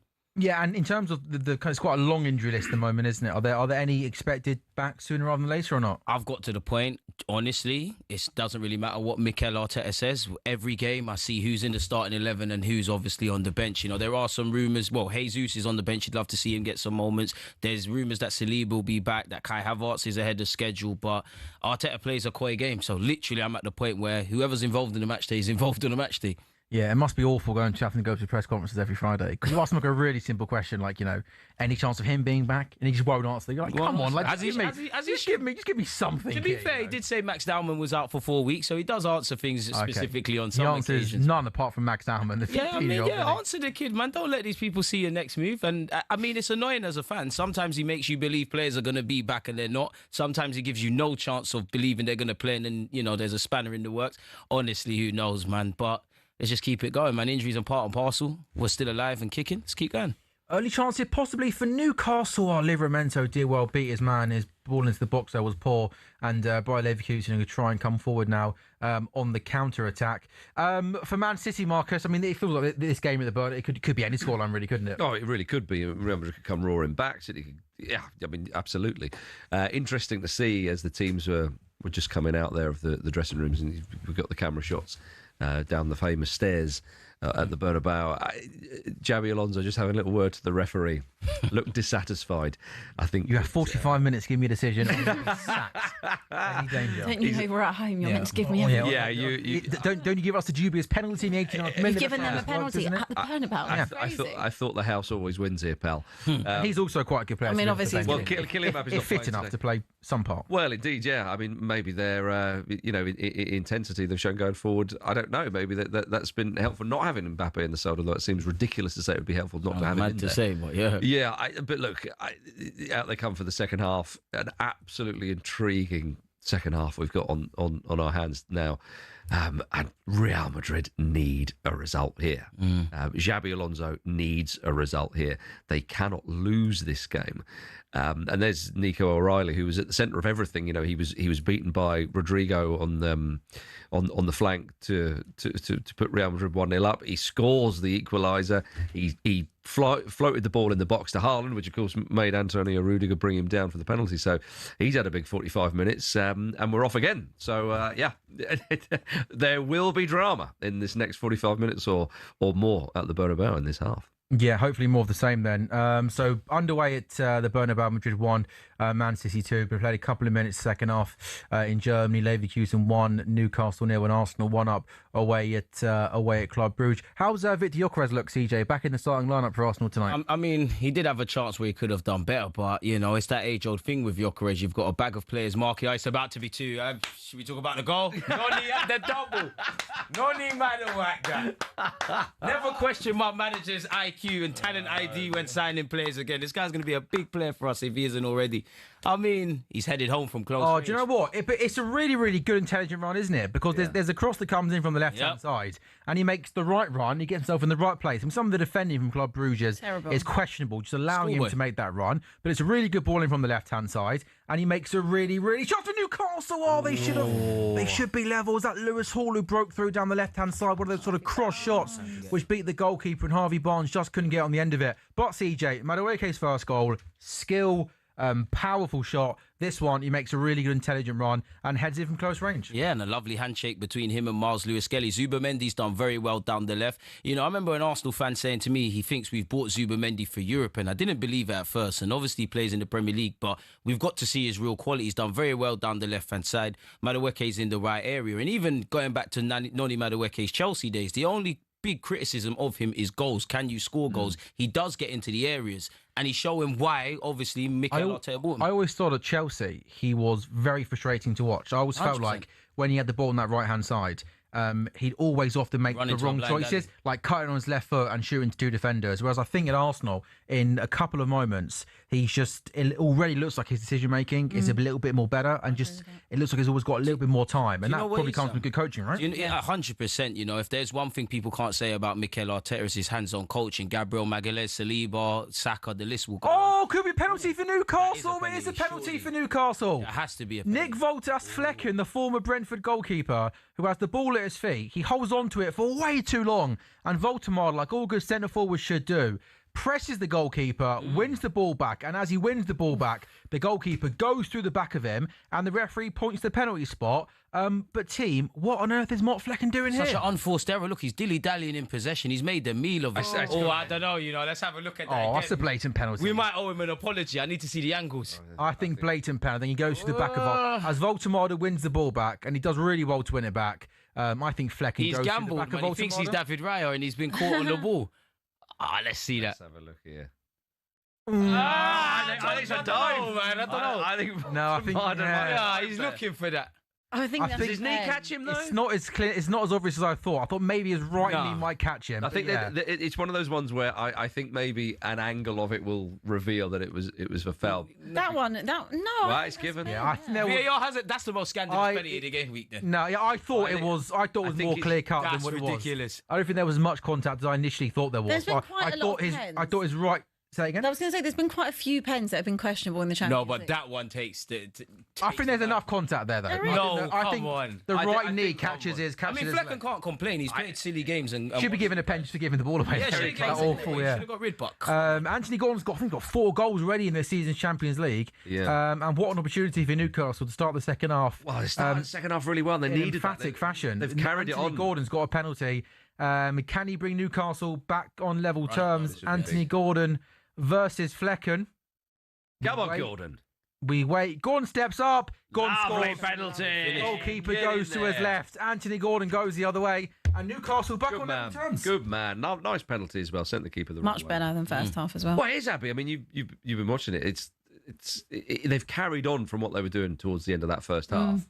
And it's night and day. That first 20, 30 minutes where Bayer Leverkusen, we were saying, weren't we? You know, when Newcastle, we thought they were lucky maybe not to get a red card, and it was very close to being a penalty. We were thinking, blimey, Newcastle, you've got to pull your socks up, otherwise this game will be over. Now, look at it. You'd fancy them to go on and win this now. Anthony Gordon's penalty brings Newcastle back on level terms. Chance for that's really good play there by Jeremy Doku down the left-hand side. He was going up against the right back. I thought he was going to go on the outside. He ended up playing a really good, dangerous ball, and it looked like Phil Foden was going to just run onto it and get a shot away. Oh, man, this game at the Bernabeu is so. It's a chance. Jude Bellingham. You are greedy. Pull it back across. Why are you kicking the billboards? That's your fault, Jude. Bellingham, what you doing? Right on the counter-attack. Madrid break down the left-hand side. Great play from the play left to Jude Bellingham, who from a tight angle gets played through one-on-one with the keeper. He tries to just dink it over the goalkeeper. Possibly, CJ, you maybe think you might have been better off. You've got to pick out a teammate. It's selfless play by a lot of Real Madrid players. Pull it back, pull it across goal. Yeah. If you go for the chip, you've got to put it in the back of the net. Centre forward's completely unmarked there, isn't it? Completely. But you know what, though? The way the goalkeeper Donnarumma does go down, it's always the idea right, but the execution's just wrong. Exactly. I mean, if you score, there's no complaints, but you didn't. The right option was to square that to a teammate. Dinking it was never going to work because the defender would have it off the line. You've either got to. It's a bit like when Conor Bradley had that chance yesterday against Inter. You got to roof it. If you're going to shoot, you have to roof it. But yeah, I agree. Probably should have pulled it back. But I tell you what, this game at the Bernabeu is so open. It is inconceivable to think there won't be any more goals in this. We knew it was going to be like this. We knew it's been great to watch. And it's another reason why I don't think Manchester City are going to win the league or the Champions League. Chance for them because they're too open. Oh, Turkey. Ooh. Oh, my goodness, really? Turkey got a shot away from the right-hand side. It took a couple of wicked deflections and ends up in the hands of Donnarumma. Still Real Madrid won. Oh, he actually does really well, the goalkeeper. Courtois. It takes a win. This is literally like a basketball game. It is unbelievable. Now Bellingham's coming forward. Out to Rodrigo on the right-hand side. Bellingham makes an overlap. Rodrigo gets a shot away, it goes over. Every time there's a replay, it's back up the other way. But it's too open. This is why Man City, as I saw at Craven Cottage the other night, they are so open. Of course they can score goals. Do you think they won that game? They won 5-4. Do you think they'll do something in January? No. You don't think not something last Jan? Not significant. Not to stop that. What is significant? What is significant for them to do in the window in terms of if you were thinking of a player that would suit Manchester City? Who would it be? I don't think it's a question of that. I think that under Pep Guardiola, it's a coaching thing, surely. Yeah, under Pep Guardiola, this is Man City are a good team now. They're not a great side, and Manchester City will only get back now to the imperious ways potentially when they have a managerial change. That is not a slight on Guardiola, but we often think of players being at the top of their game 10 years 15 if they're an absolute elite player like say Messi or something like that, but we don't tend to think about that as managers. But ideas, philosophies, they can stagnate. New ideas come along. It's very hard to teach an old manager new tricks, and I think with Guardiola, his tricks were the best tricks in the business and some of the finest tricks we've ever seen for so long. Now I think what he's doing at Man City, it's coming, it's winding down now. And so, what could they do in January? Yeah, of course, you get better players, and it's going to help. But in terms of them suddenly, are they going to tighten up now, or are they going to really kind of find the kind of form they did 2-3 seasons ago? I really don't see that happening. I don't necessarily think he's winding down. I think this is a whole new project for Pep. Like, whether or not he's there past his contract is another story, but he's rebuilding a whole new foundation of Manchester City. And a rebuilding project is something he's never done in his career. Well, he started it. No, but whether or not he finishes, you're right. As in, really kind of rejuvenating a side. He's done that in part a little bit with Manchester City, but I feel now that this is like wholesale almost. But that's because the squad had gone not stale, but it was a lot of an older squad. Yeah, of course. They'd literally rinsed every single ounce out of that squad that was possible. So he's in a situation now where he's in this contract, he's still there. He is rebuilding the side. I can't expect this Manchester City team to look like it did, two seasons ago, because it's not the same personnel. That takes time. I also think, when we were talking about Rodri at the start of the show, like, if Rodri comes back, this team, I think, look far more solid. It'll be better. There's no doubt about that. Yeah. But look how open. I mean, look how crazy this game is. You know, We could say the same about Madrid. Look how open they are. Yeah, well, and we've talked about Madrid. Yeah, but they're on the verge. Yeah, exactly. But they shouldn't be. That's just ridiculous. I think it's mad as well, to be fair. Yeah, but we should never be talking about sacking their manager. Like, of course, but at this point. But Real Madrid again, Real Madrid. Yeah, exactly. Yeah, I think with Guardiola, with Man City, like I say, of course, if you sign better players, you're going to be better.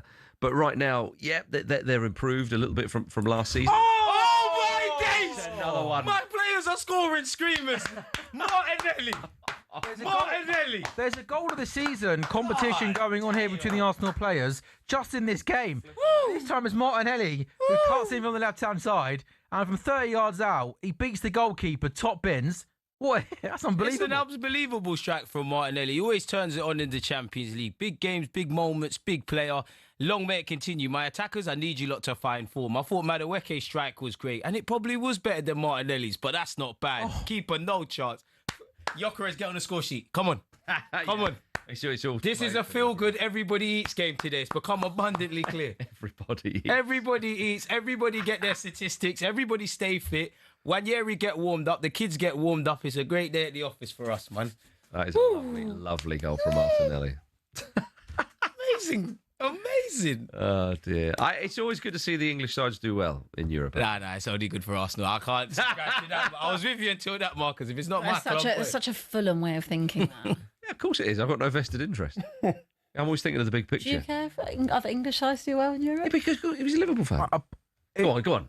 So I think as I've got older, There you go. I've become less like like if we weren't in the Champions League and Spurs were on a really good run, I wouldn't be against that at all. Like I wouldn't want to see my Man United win it. You got a bit of perspective. Or Everton. You got a bit of But perspective. like if Newcastle go on and win the Champions League, I'll be happy. I think the idea, Sam, is what you're saying is the older you get, you should get less petty. No. Yeah, I think that's probably true. To be fair. Straight away. Absolutely not. However, I don't have an issue with Liverpool whatsoever. I don't have an issue with City. Obviously, I have a serious issue with Arsenal. Oh, do you really? And Chelsea. I haven't. I didn't. No, know. okay, fair enough. Arsenal, We Chelsea. maybe need a clip of you on talkSPORT's YouTube channel talking about Abby, I do understand why you wouldn't want Arsenal to.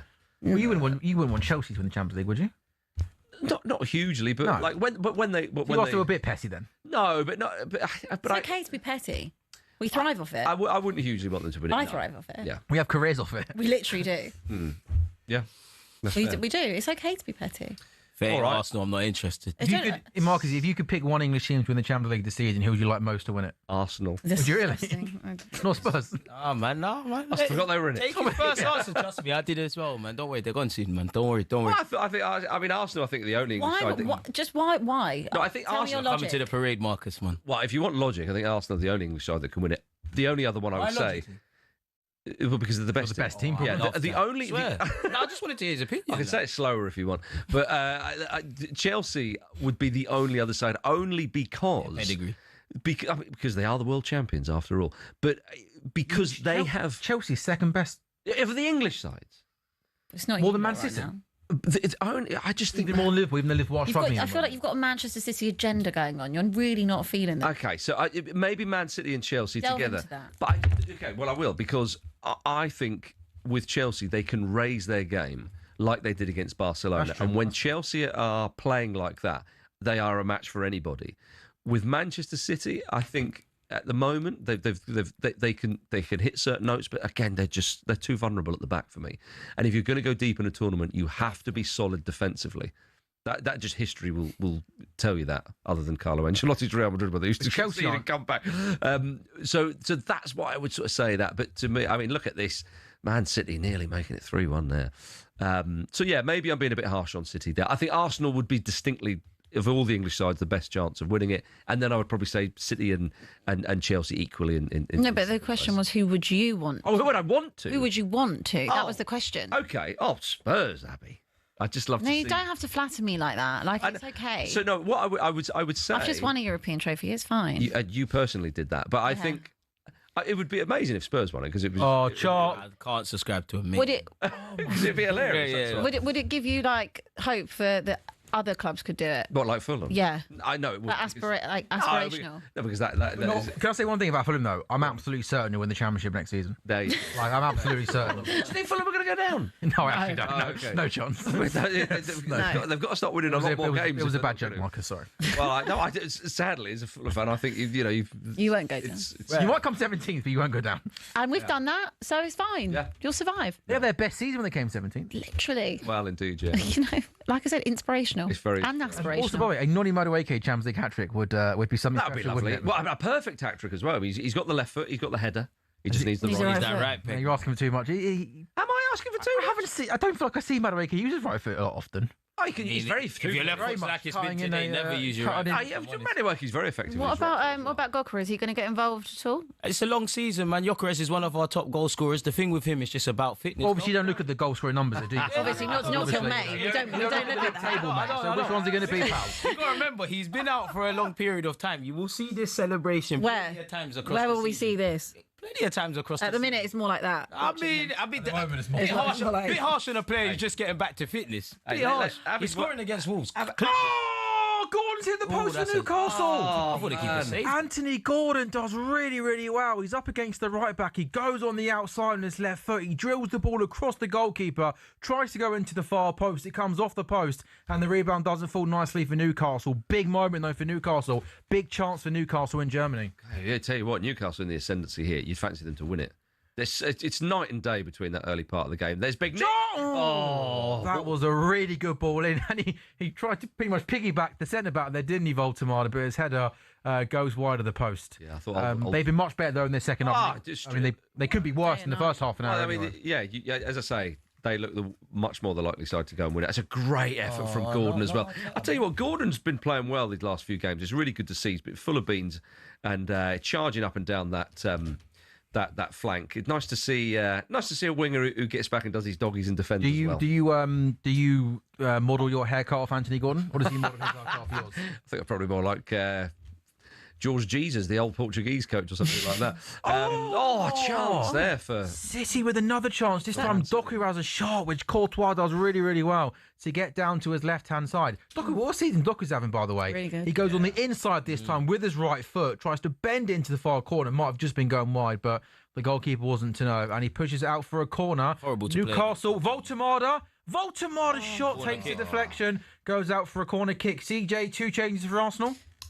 Gabriel Jesus has come on. Who else came off? Gyökeres came off. Okay. Gyökeres, I was just cool, man. Gyökeres is bagging against Wolves. It's all right, man. It's nice. You'd Everyone. hope so, wouldn't you? Cool, man. Everyone will. Look at United. I don't know why she's so odd to Gyökeres. I'm not at all. I'm asking you a question on He's no your Richarlison, is he? on your I mean, no. Gyökeres will be No, he's up not. there for goals. We're not stressed about that. We have shown we can challenge for titles without a strike. We've got Marino, the very team that we're You want to watching. win the league this season, ideally. Yeah, Not just challenge. we're aspiring to do that. We're going to need everybody. That's Gyökeres. That's the whole contingent of our attackers. Too many conclusions being drawn. Gyökeres be all right, man. I'm pretty sure the next time we'll be here, we'll have a goal. CJ Abbey It's is about grasping at straws. Good straws. But I just don't know why Gyökeres of all people. It's just a question. I asked James the same question the other day. Would you have What did still he say? picked the same player for in the same profile? You know, we just Out of who? If what? If like we go if back you in the summer? yeah, I asked him the same question. It's a fair question. I mean, if we could, I mean, hindsight's would the you one. would you change The only Gyökeres for one I someone would have else? swapped him for is if we was in the race for Isaac, naturally, because of what we saw at Newcastle. I mean, let's be honest, between Gyökeres and Sesko, they both had pros and cons. The striker market isn't quite there. Hindsight's a wonderful thing. We were linked with Hugo Ekitike. I like the look of him. I think he's an Arsenal footballer. But I'm happy with Gyökeres. He did everything to sign for this football club. It's cool, man. It's been 6 months. I just asked a question. He's back in suit. It was man, just don't a worry. question. It was market research. That's literally all I was doing. Well, I hope I've answered, man. Gyökeres will be all right, man. I accept your answer. Don't worry. I'm sure Dr. Wolves will see him on Saturday. I'm sure. I hope so. If he can't score worried. against Wolves, then then he's got no hope. Yeah, then I'm worried. Whatsoever. Then maybe, You've got the Wolves voucher. In fact, he needs a double, to be fair. Actually disgraceful when my team drew to Wolves at home.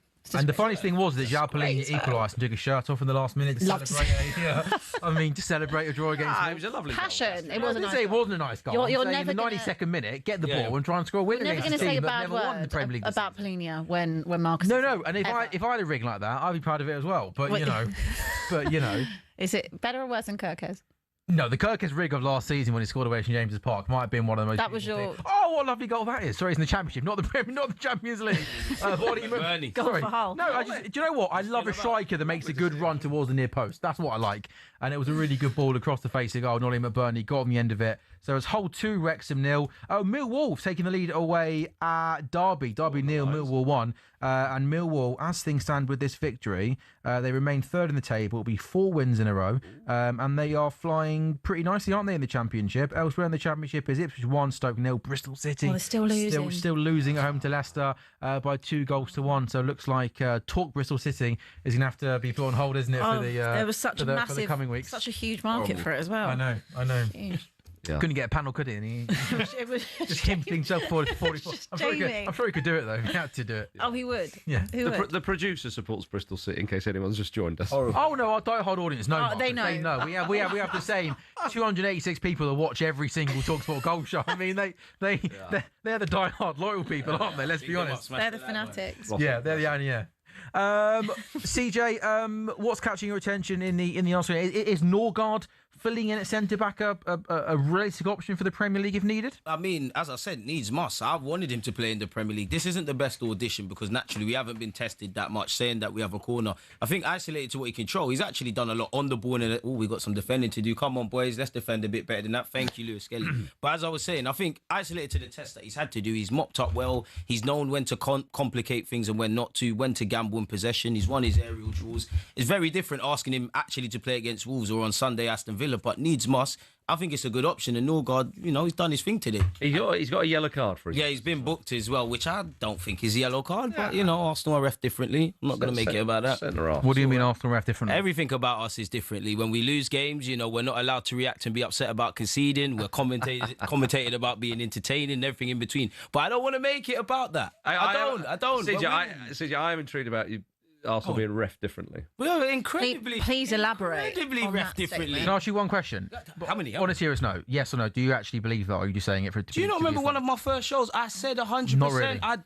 If I can remind you, 1,000,000% Arsenal are ref extremely different. But you actually genuinely well and truly hand on heart. I don't know how many hand on heart. Can you tell us why that is? Why that is? Because it's Arsenal. It's the Arsenal tax. It's what George Graham has been saying. Arsenal tax. It's the Arsenal tax. It's been happening. You saw how our invincible record ended. You see every week when PG, MOL come out and say, oh, we're sorry about the mistakes. Everything about us is spoken about differently. So you lot can gaslight me and make out that I'm moving mad. I know my football club. But you know the thing with me?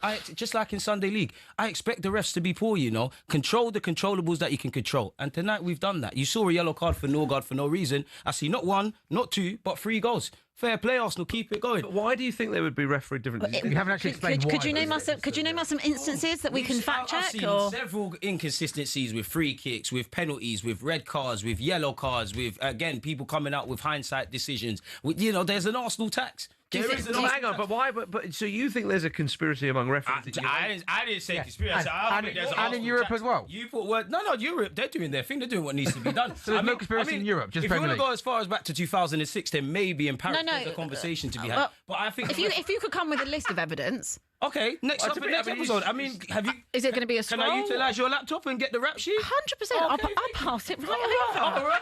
Absolutely. All right. Just don't ask me about Arsenal, etc., etc. Would you like Google or ask Jeeves? Type in VAR decisions or Arsenal. My Arsenal minions on Twitter. I need your help. I don't have access to that. But we ain't got. No. Jamie invites me again. I will have that rap sheet. I'll have evidence. Could you send Sam yours?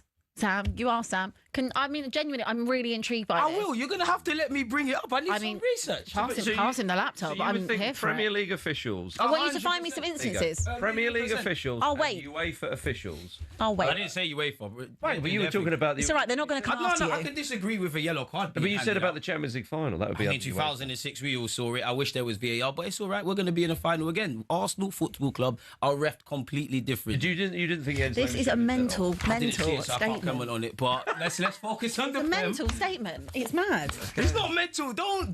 Listen. The Arsenal fans listening, don't let them make you move like we're mad. We're being gaslit, and I'm not going to stand for it. This is ridiculous. The Arsenal fans are obviously going to say, "You're so right, CJ." No, they're not going to say course, we're so hard done by. Some people might be saying I'm a crybaby. Do you know your Some people fan might be base? saying I'm moaning and that. Your fan base is a crybaby fan base. Your fan base moans about everything. So what, Spurs? Your fans live You online. lot are gaslighting us. oh my God, from the most gaslighty fan base that ever lived. How? My football club, we're being talking about entertainment. We're mocked for when we can defend. We're mocked when we can't defend. We're mocked for being upset about conceding. But do we want me to do research or do you want me to answer the question. No, answer the To question. me, that's a different issue, though. This is a different. So I kind of agree with you there. Multitask. I'm intrigued by this Arsenal tax about the referee. I'm intrigued. We can circle back to it. Let's have the evidence. You can't play these videos. You can't play these videos. But we can go as far. Look, the sheets are there. Even when Brentford a few years ago, when they forgot to draw the lines in our first title challenge with Ivan Toney, are you lot mad? When Martinelli was sent off against Leeds. Yeah, but CJ, every Jamie, the producer, I need my separate segment tomorrow or something. I will rise up everything. But CJ, I think every set of fans will probably be able to list examples. Against you lot as well, when the goal was disallowed last season at the Emirates. But CJ, I think every set of fans would be able to list some decisions that go on against their team. We all know referees. That doesn't mean there's a conspiracy theory against I their definitely team. think they are. The one thing I would say is all refs are inconsistent, but there clearly is. Well, I believe there's a clear bias against my football club. But why do you think that would be? I don't know. Maybe it's just because we're so wavy, because we got the best fans, because we were invincible. It's certainly not that. But again, I don't want you lot to misquote me. We're making no excuses. We're aspiring to win one, if not all of the 4 bits of silverware. How will you do that? There's such a big conspiracy theory. Because we've got to rise above it. As I said, it's like Sunday League. You've got to expect the refs to be poor, my boy. No, but I'm just intrigued. Control the controllables, no? But there's been decisions that have gone against us and we still won. Why would there be? Didn't Mikel Arteta write a letter to the PGMOL? Do you remember that? I don't know. You'd have to. I'll give you this back. Yeah, go on then. It was an open letter. It was an open letter. It was on Google. You can do it. It must be true. That's some homework. That's some homework, man. It must be. I'll sit here. I've got all of them for you lot. All of them. Do you know what? This needs Mikel Arteta's light bulb. Just get that. I mean, that all works. That's all about. People can laugh at stuff like that. Right? Are the heart and the brain working harmoniously? Okay. They are, because you've seen the decisions go against us. Again, you lot are not going to gaslight me. Going back in a few years ago, remember when Kovacic never got sent off for those 2 calamitous fouls at the Emirates? Wasn't it sending off? It weren't a sending off. You're lying now. You know you're lying. That's shameless. Camera zoom in, please. That's shameless. If I was a referee, I wouldn't have sent him off. 2 ankle calf challenges. Yeah. It's a good thing you're not, Happens all the time, mate. Football. Game to game. For the love of the game. But then you lot will tell me there's not an agenda if you know it's the right decision. Do you think there's an agenda? No, I don't care what Sam thinks. I support Arsenal Football Club, respectfully, Sam. No, respectfully, I didn't want you here either tonight. Oh, it's a goal! Newcastle have scored! Thank goodness! Thank goodness, Newcastle United.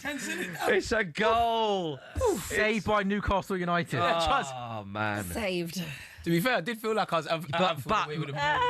But maybe Newcastle are in on it as well, because CJ was about to uncover something. Listen, I don't know if we got to hush him. Wait, Newcastle, another one. Remember when the ball never went out with Joe Willock a few years ago? Oh, they drew the line. Stop moving like I'm mad. You lot are moving like I'm mad.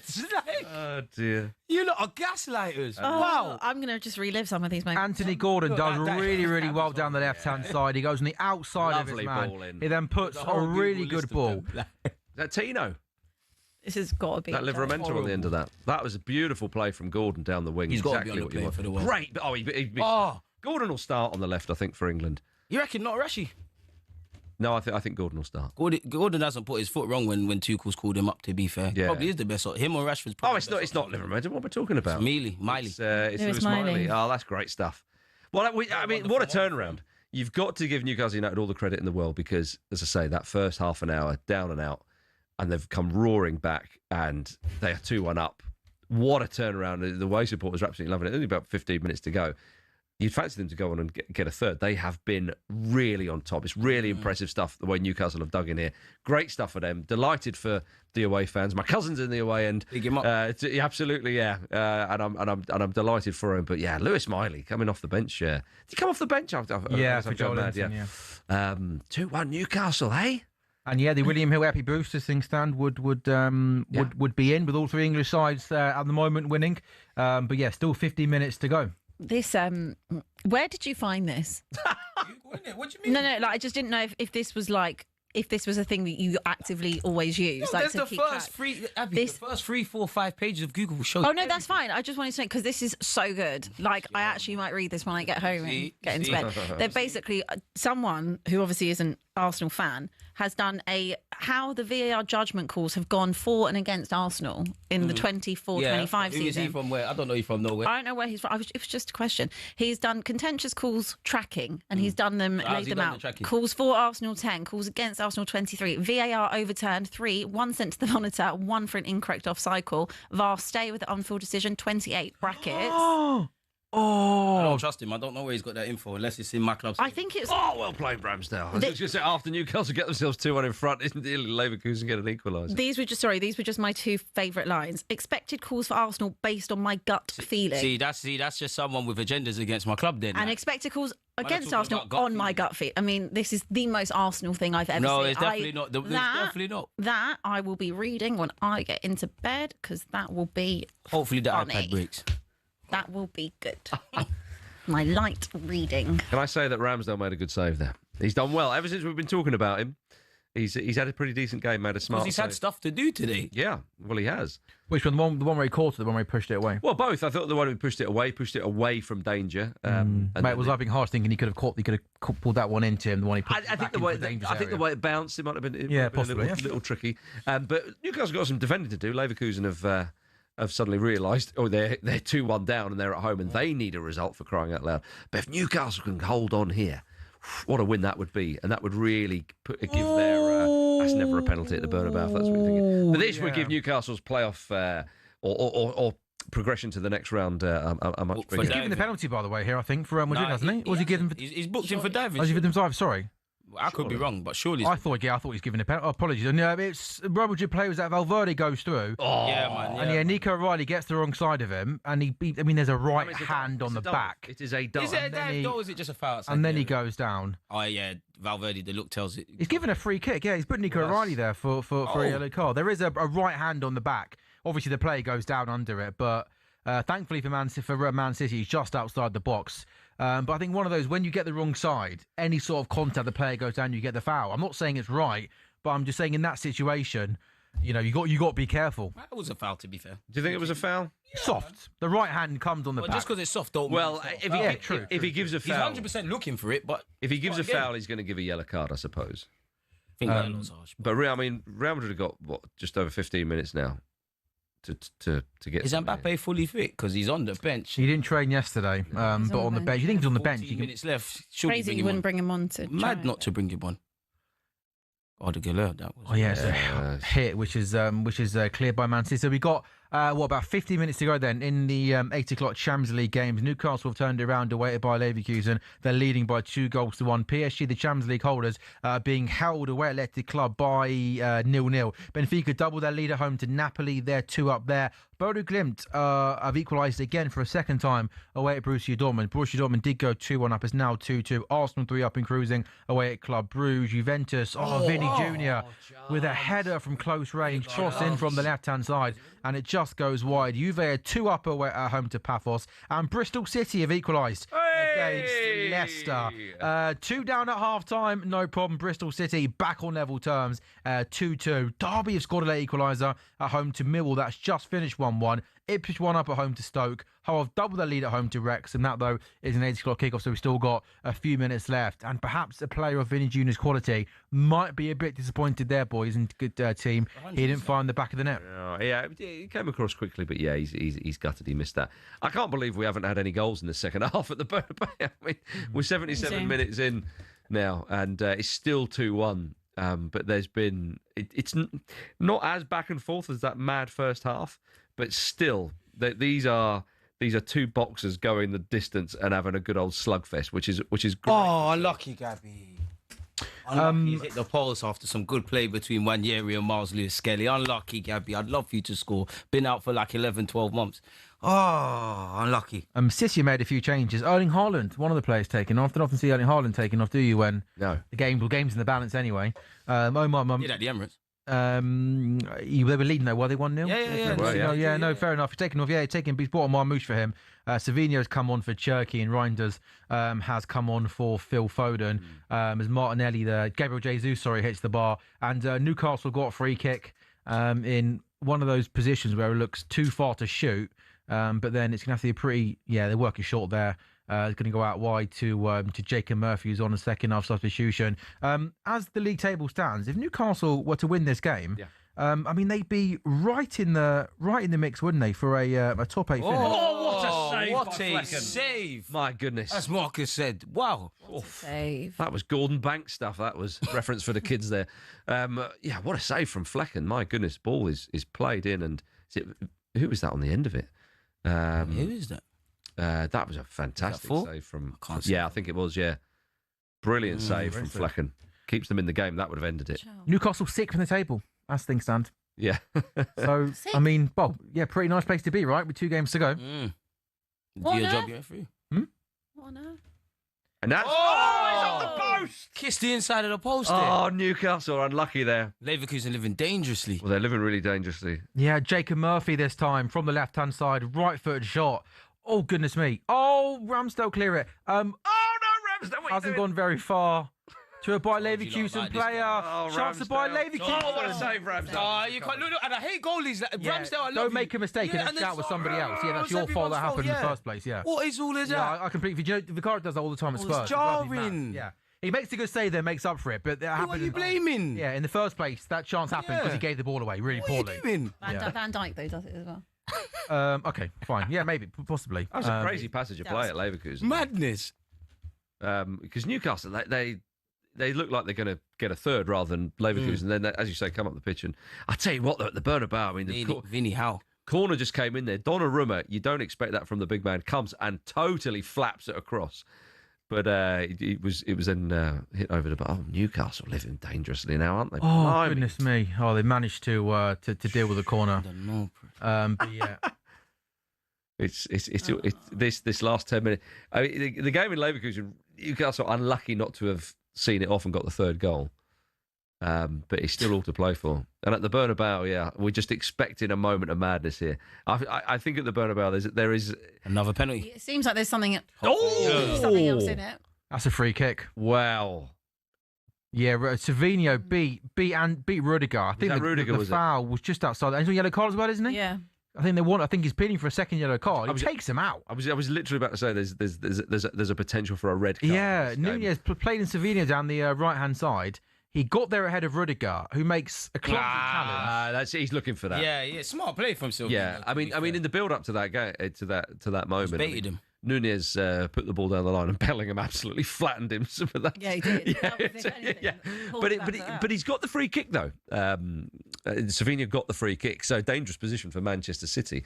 I'm surprised, a little bit like that Nico O'Reilly one up the other end. I thought wasn't a yellow card for him, but if you give that foul, you're almost certainly. If he wasn't on a yellow card, he would have booked him. Yeah, I'd have thought so. I would. Because yeah, you're right. If he gives you they're quite a similar position, the O'Reilly one and that one.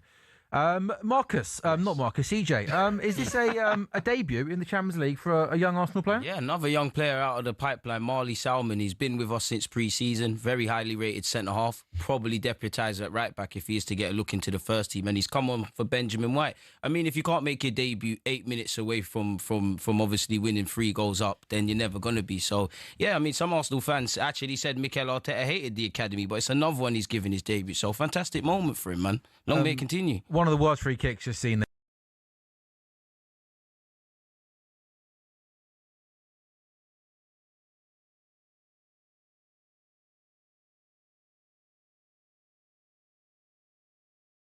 That goes high and over and nowhere near anybody useful. Still remains Madrid 1, Man City 2. So Arsenal are home and hose there. Going to move on to 18 points, which will definitely secure their place. I mean, that is impressive. In the top 8, yeah. Chance for Marmoush in the box. There was a nice flick there from was that Reinders, but he just overhit it.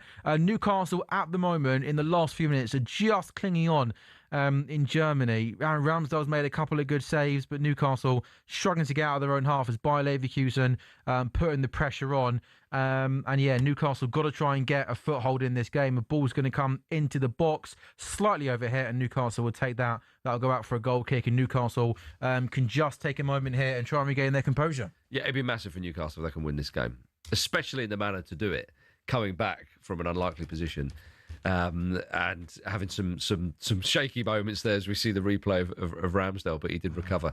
But what a win this would be if they can get over the line, because they've been really good for about an hour, you would say, in this game. Unlucky not to. to make it a 3-1. Yeah, it is. As I say, this Real Madrid are coming forward. Pass it. Is it? Bellingham's got a knock it chance for Real Madrid. Touch killed him. So congested.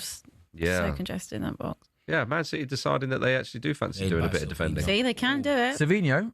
That's Oh, come on. right idea, but the execution was Tricky ball with the outside. Yeah. Works, you that, look amazing. that ball's got to be played to perfection with the outside of the boot blows to my play mind through. that Spurs were willing to pay £80 million for Savinho. You know, and the fact that City didn't take that is crazy. Was it 80? 80. Was that much? And It like looked around 90 60. for Richarlison 80. from Barcelona a few years ago, man. Some players do. How much was that? Didn't Barcelona bid like 90 million for Richarlison? That must have been a joke, right? Yeah, There actually did. There was reports that they were going to be. Oh, what a save by the keeper! What a save from Donnarumma. Was that the bars you saved that? Oh, it's It's got to be a save. That looked like a save. It's definitely hit the bar. Hendrick, the man who's come on, the young The Brazilian left lad, back's been great for Madrid today. he's risen above there. Oh, does Oh, it? fair enough. Sorry, Donnarumma. Yeah, off the bar. it's a good. I think it's a pretty good leap from Hendrick, isn't it? He Yeah. beats Vardio to the header, but yeah, not just got a little bit too much on it, and it does go over the bar. I mean, think about where we are in the game right now. Hendrick, how tall is Hendrick? Not very, I don't Not think. very, right? Like 5'8", Guardi- 5'9". but how is he getting a header in there with Guardiola? You're not following runners. Well, it's not following runners, Can't right? be This is what I following mean. It goes runners, into my point that even now with Man City, they've taken Haaland off, they're thinking, right, let's consolidate what we've got really, and maybe try and hit him on the Still break. those fragilities. There you go. Fair enough. Yeah. You know, I know you're playing against Real Madrid, so But don't make it easy for them. but exactly, yeah. And is that why we all think City won't win the biggest honours this season? Because That's they are going forward. That's one of the reasons They'll why I concede don't too many goals this season. Yeah, that and Arsenal having the best balance scored in the league. Savinho's in it down the right-hand side. That's where you need Erling Haaland because he got to the byline and put in a beautiful ball right across the face of goal. But there was no Man City player who got on the end of it. And yeah, if Haaland was on the pitch, Haaland definitely would have been there for an easy tap-in.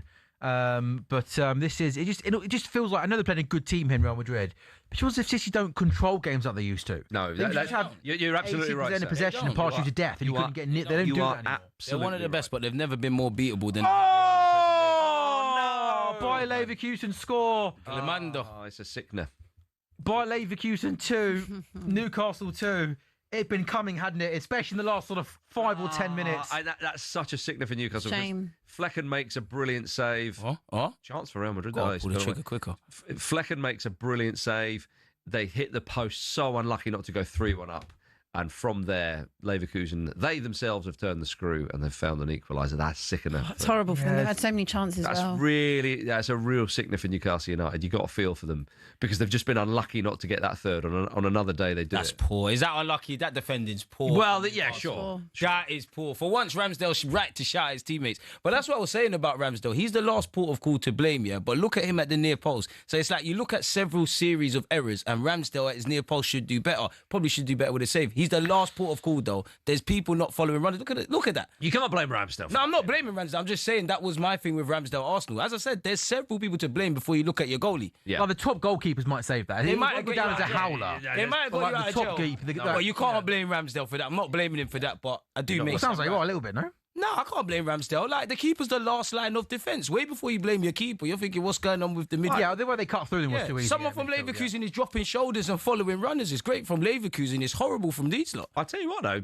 it's not done in Leverkusen. You know, Newcastle now on the attack. Yeah. Be interesting how many minutes of injury time there because it could be a winning goal in this.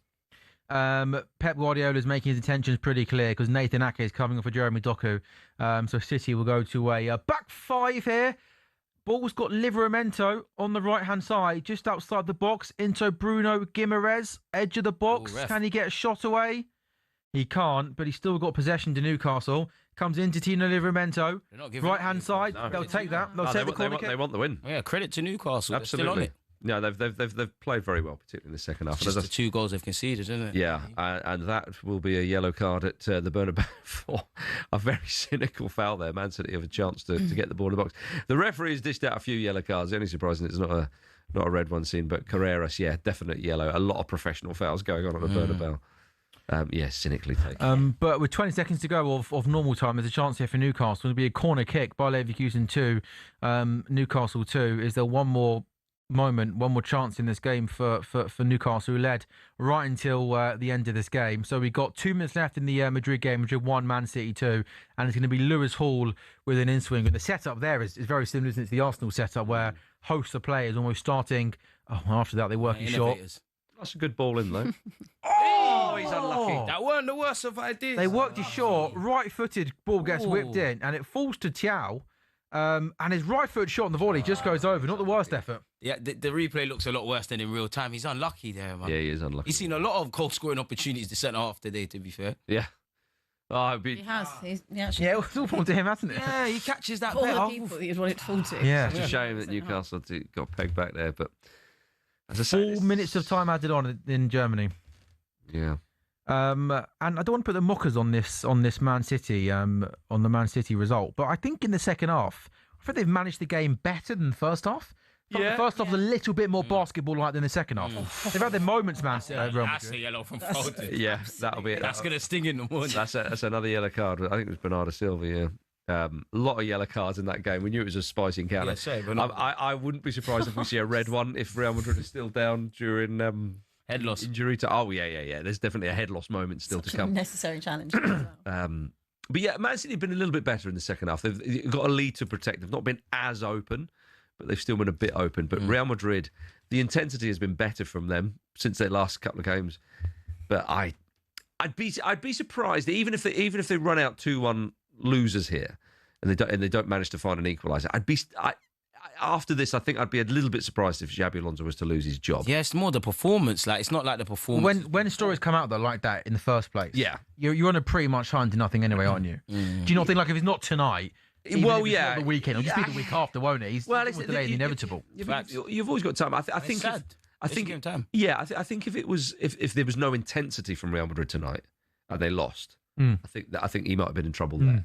Whereas there has been intensity, and to be honest with you, when they went in 2-1 down at the break, that was a surprise. It was a silly, sloppy one from Antonio Rudiger's cost them, and the goalkeeper. So Individual mistakes for it's been those individual mistakes. They haven't given Man City that much. That's what It's the been best teams pretty do. open, but they'll look at this and think shouldn't have lost that game. It was a couple of individual errors. You can't blame Xabi Alonso. But for how that. many games have they? I'm not watching Real Madrid week in, week out, but they must have had bare games similar to this. Wanyeri, it's a big save. Oh, it should have been 4, Lewis Kelly. Show me something. Jesus, come on. I need a fourth. Oh, Zubi. Come on, Wanyeri hit it. Oh, keeper. Slay it in now. Must be a conspiracy. Unlucky. That one. Sounded like. I love the idea of like Infantino getting everyone together and going, Right. you can't have Arsenal. Ain't got no beef with the him. It Champions is League, the you know. Premier League. Oh, But I don't you should have beef with him. Everyone should have beef. Hey, man, we just got to win our games, control the controllables. That we're done today. His worst crime though is the conspiracy against Arsenal, obviously. No, it's up That there. is- that No, is- it's up there. No, It's up there. his worst crime was everything that went on in the World Cup draw. the World Cup draw of the ceremony. Man 4 City minutes now. of time added on in the Madrid game. We played 90 seconds of it. Savinho here, one on Rudiger, cuts in on his left foot. What's he doing? Why don't people go to the corner anymore? Well, Why not gone out of football? No, He could have gone to the corner there and killed 30 seconds. Well, maybe. he could have done. I appreciate that. He thinks you can maybe get a third goal. Well, then pass it then, because you're clearly not. Be a bit more direct. Yeah, give it to the players who can. Yeah. But yeah, I wonder how many games Real Madrid have had like this. Obviously, we know it's the Champions League, but in terms of playing well and individual mistakes, and obviously that comes down to the manager. But at some point, when are the players going to take responsibility? And these are like household names in the game. Well, they Some are, of the best players in the world. But I think what And they've had Carlo and now a new manager, 2 light years apart. well, but the Still worrying thing with this is that they think he'd have the players kind of started to down tools with Alonso because they've been unhappy with him wanting to actually have a pretty in-depth tactical plan. But then they said Carlo doesn't have enough tactics. Like we all read the language that comes out of the reports. I mean, you can never validate. Well, exactly. So they've gone from one to the other. Yeah, and you're it's thinking, not making sense to me. Yeah, but I mean, they're almost the unmanageable club, aren't they? I mean, they are a winning machine in some regard.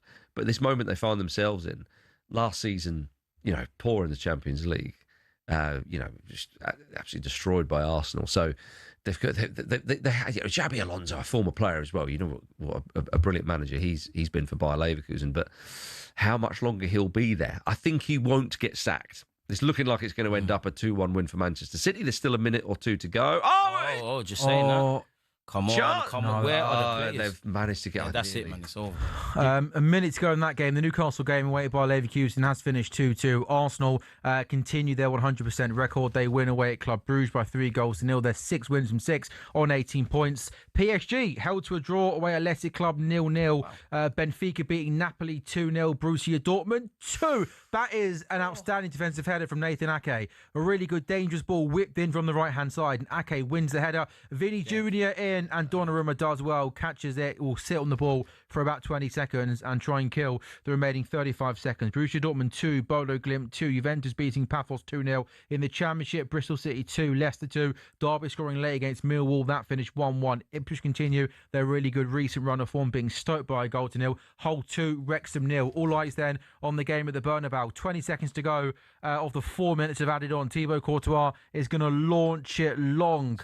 O'Reilly tries to win the header. He's going to be able to boot that ball high up the pitch. He should boot there. Or not. He does eventually. Yeah. But he doesn't go too far. And Madrid, in fact, he's going to win himself a throw in there, isn't he? It's over. And that is going to be game over. What a win this will be then for Man City. It would be a big win, going to the Bernabeu and picking up a 2-1 victory. Coming from behind as well. Very sad. And there we go. Full-time whistle goes. Real Madrid 1, Man City 2. Pep Guardiola goes back to Spain and beats Real Madrid. Madrid taking the lead thanks to Rodrigo in the first half. O'Reilly equalised. Haaland scored a penalty. And Man City, who are flying in the league, pick up another big win in the Champions League. And they needed this as well. They lost to Bayer Leverkusen, didn't they, at home last time out? Marcus, what did you make of Man City's performance? Yeah, all right. I mean, first half, they rode their luck a bit. And as I say, were very fortuitous to go in 2-1 up at half-time. Second half, though, they've got the lead. They managed the game a bit better. They didn't give Real Madrid too much in that second half like they had in the first half. Might have had another goal themselves. But look, despite the situation at Real Madrid, it is always a tough place to go.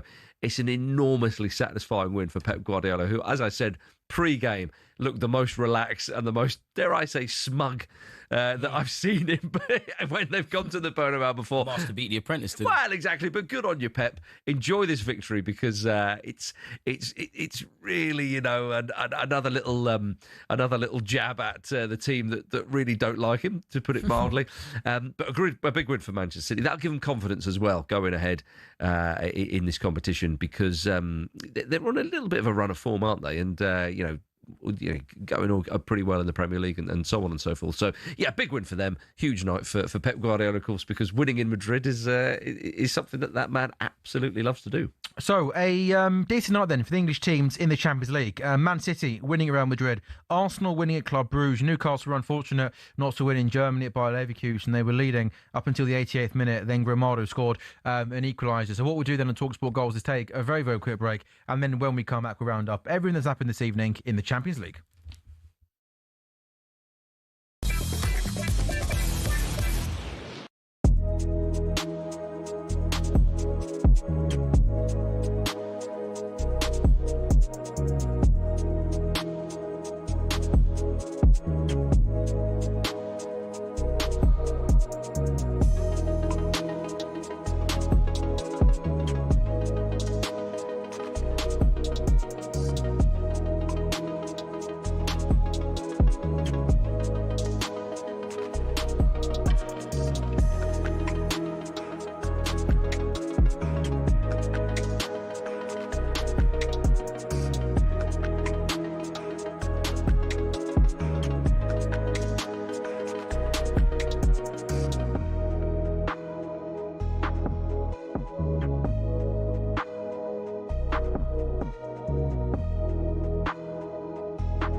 and welcome back to talkSPORT Goals. It is brought to you by Final One Standing. New from William Hill, 18 plus, gamble aware, the log. Terms and conditions apply. The football is over for the evening in the Champions League. Man City pick up a massive 3 points away at Real Madrid, winning by 2-1 in a huge victory. Man City found themselves 1-0 down, with Rigo giving Real Madrid the lead. O'Reilly and Haaland scoring 2 goals for City before half-time, giving them a victory in Madrid, which will put more pressure on Xavi Alonso. Arsenal, no real surprise, going to Belgium, going to Club Brugge and winning by 3-0. Noni Madueke scoring a wonderful goal before half-time. He scored a second from close range in the second half, and then Gabriel Martinelli with a wonderful strike himself. Newcastle drawing away at Bayer Leverkusen. They were leading, though, until the 88th minute. So we do take a very quick look then at the Champions League. The table, Arsenal top on 18 points. City move up to 4th with that victory.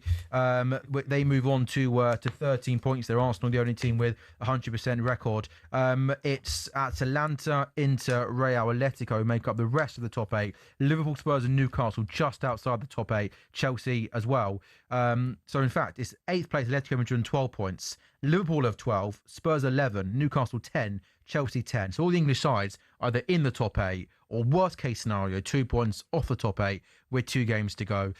So possibly all have got half a chance at the very least of finishing in that all-important top 8. CJ, what were the main positives to take away from the Arsenal win tonight? Is that obviously, we've been able to rest players and inject some minutes into the legs of some players who haven't got football for whatever reason. Keeping a clean sheet and getting 3 points is amazing. Obviously, Noni scored 2 goals. That's great. Martinelli as well. Got to see a young player make their debut. As you referred to earlier, 6 wins from 6. There's no complaints from me. It's a standard day at the office. I think Norgard did his thing at centre-half. Couple of counter-attacks from Club Brugge that went unpunished. Couple of times in either half where we could have scored. But all in all, great day at the office, man. I'm happy bunny. In terms of those attacking options, how important is Gabriel Jesus coming back? And is he an option to be, the number 9 moving forward? Obviously, a different type of striker to Victor Gyökeres. I mean, variety is the spice of life. We've got a long season. We're going to need several players. You saw Gyökeres start, obviously tied out the opposition. Gabriel Jesus, who's been on the bench for a number of weeks, but has been out for the best part of 11 to 12 months. Nice to see him get some minutes against tired legs. And this is what we need a squad. We need different solutions. We need starters and finishers, as Mikel Arteta refers to. And that's what we've got.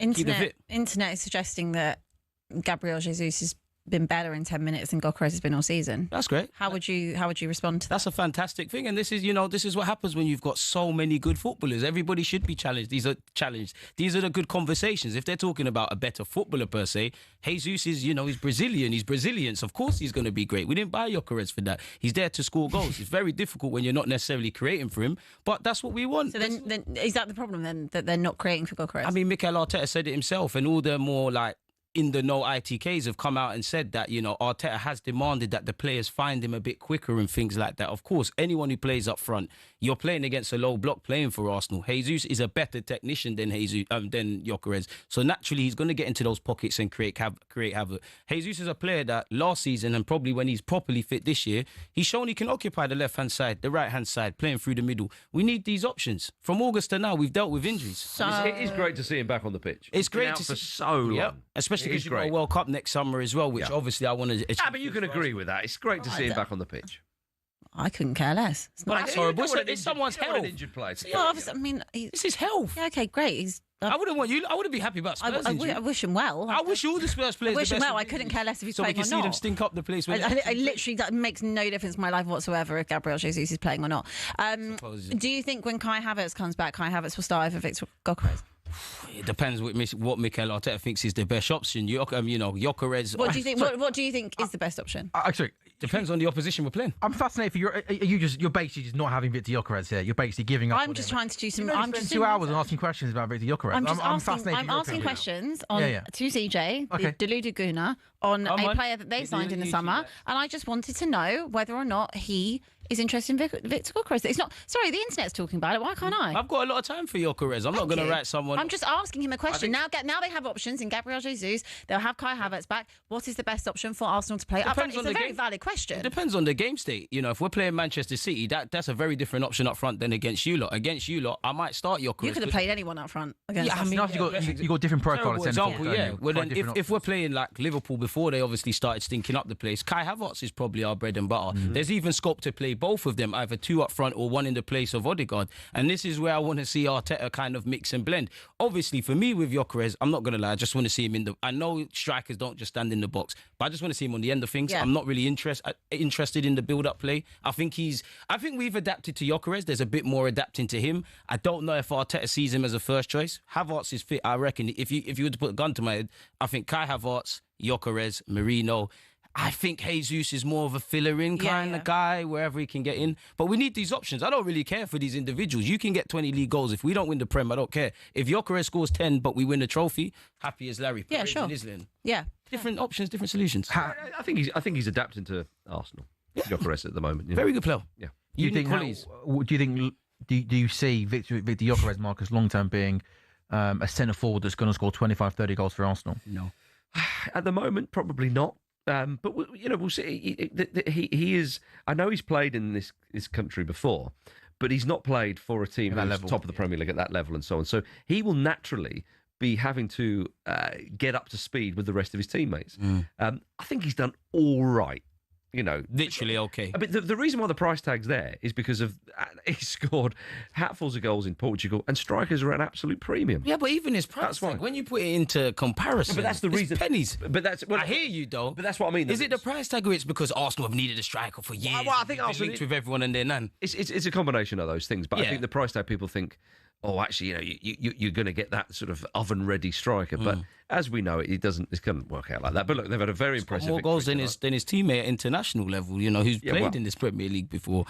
I mean, yeah, Liverpool. How much money they spent, and he's been a big part player with no pre-season. But look, Arsenal, top of the Champions League phase, 18 points. 18 from 18. That is impressive. That's impressive. I've seen lots of Arsenal fans online, CJ, really happy that Nwaneri got 20 minutes. He came on, he looked good. But is it just the way this situation is at the moment for Arsenal? You've got so many options in that midfield. He's just not going to find many minutes, is he, on the pitch, given all the other options you've got in midfield and out wide? Do you know what it is with Nwaneri? I think it's one of those where, I know Arsenal are fighting for trophies and needing to get 3 points. But if you isolate the obvious with Arsenal, I think he's one where the manager might have to just put his hat on and say, 5-10 games, just show me a level of consistency.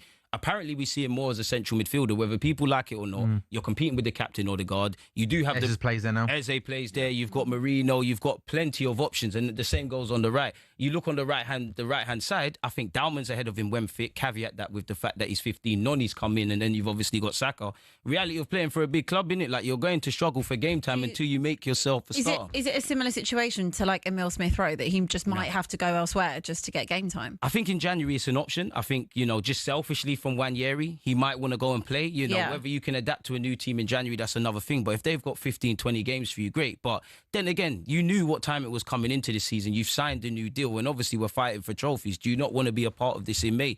I just think it's the harsh reality of playing for a big club. Like, what do people want us to do? You want us to play all these young players, be consistent and things like that. Now, I will caveat that with, obviously we've had injuries, and I do think there's been scope for 5 minutes here, 10 minutes here, that kind of thing. I think it could be used a lot more prominently, but I don't think anyone could be surprised in the role when Nwaneri's playing at this moment in time. I think he's a good player, either one. He's a quality player. Like, maybe, if he doesn't go on loan in Jan and he hasn't played significant football, maybe he's one you say from early of next season, go out on loan, go get 20, 30 starts and then come back, because you're still 18 years of age.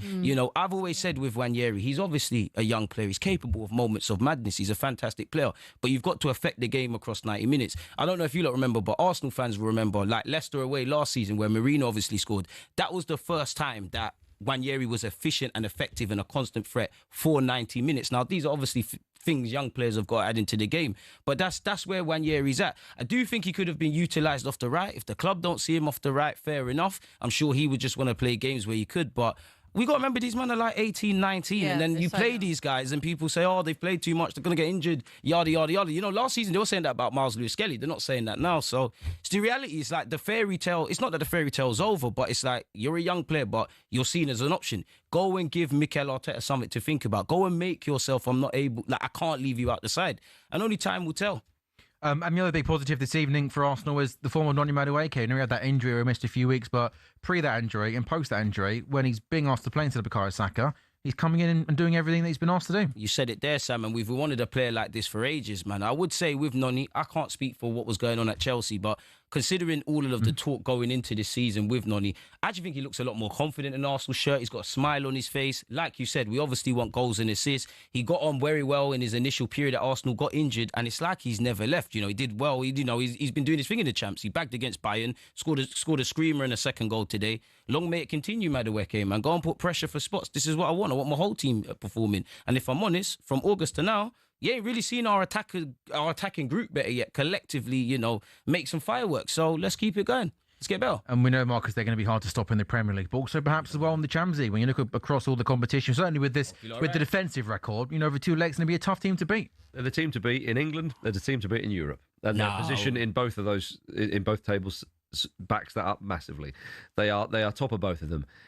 As Liverpool know, you don't get a medal for finishing top of the Champions League sort of first phase, if you like. But Arsenal, the way they're playing, they are the favourites. Early doors, man. It's early doors. And definitely at least one of the favourites for the Champions League. Marcus, CJ, Abby, thank you very much for your time this evening. talkSPORT will be back on Sunday, a busy day of football. If you are watching on talkSPORT's YouTube channel or on your smart TV, Jamie O'Hara and Jason Cundy are next with the Sports Bar. 03717 223344, the number to call to come on and have your say on a busy night of football.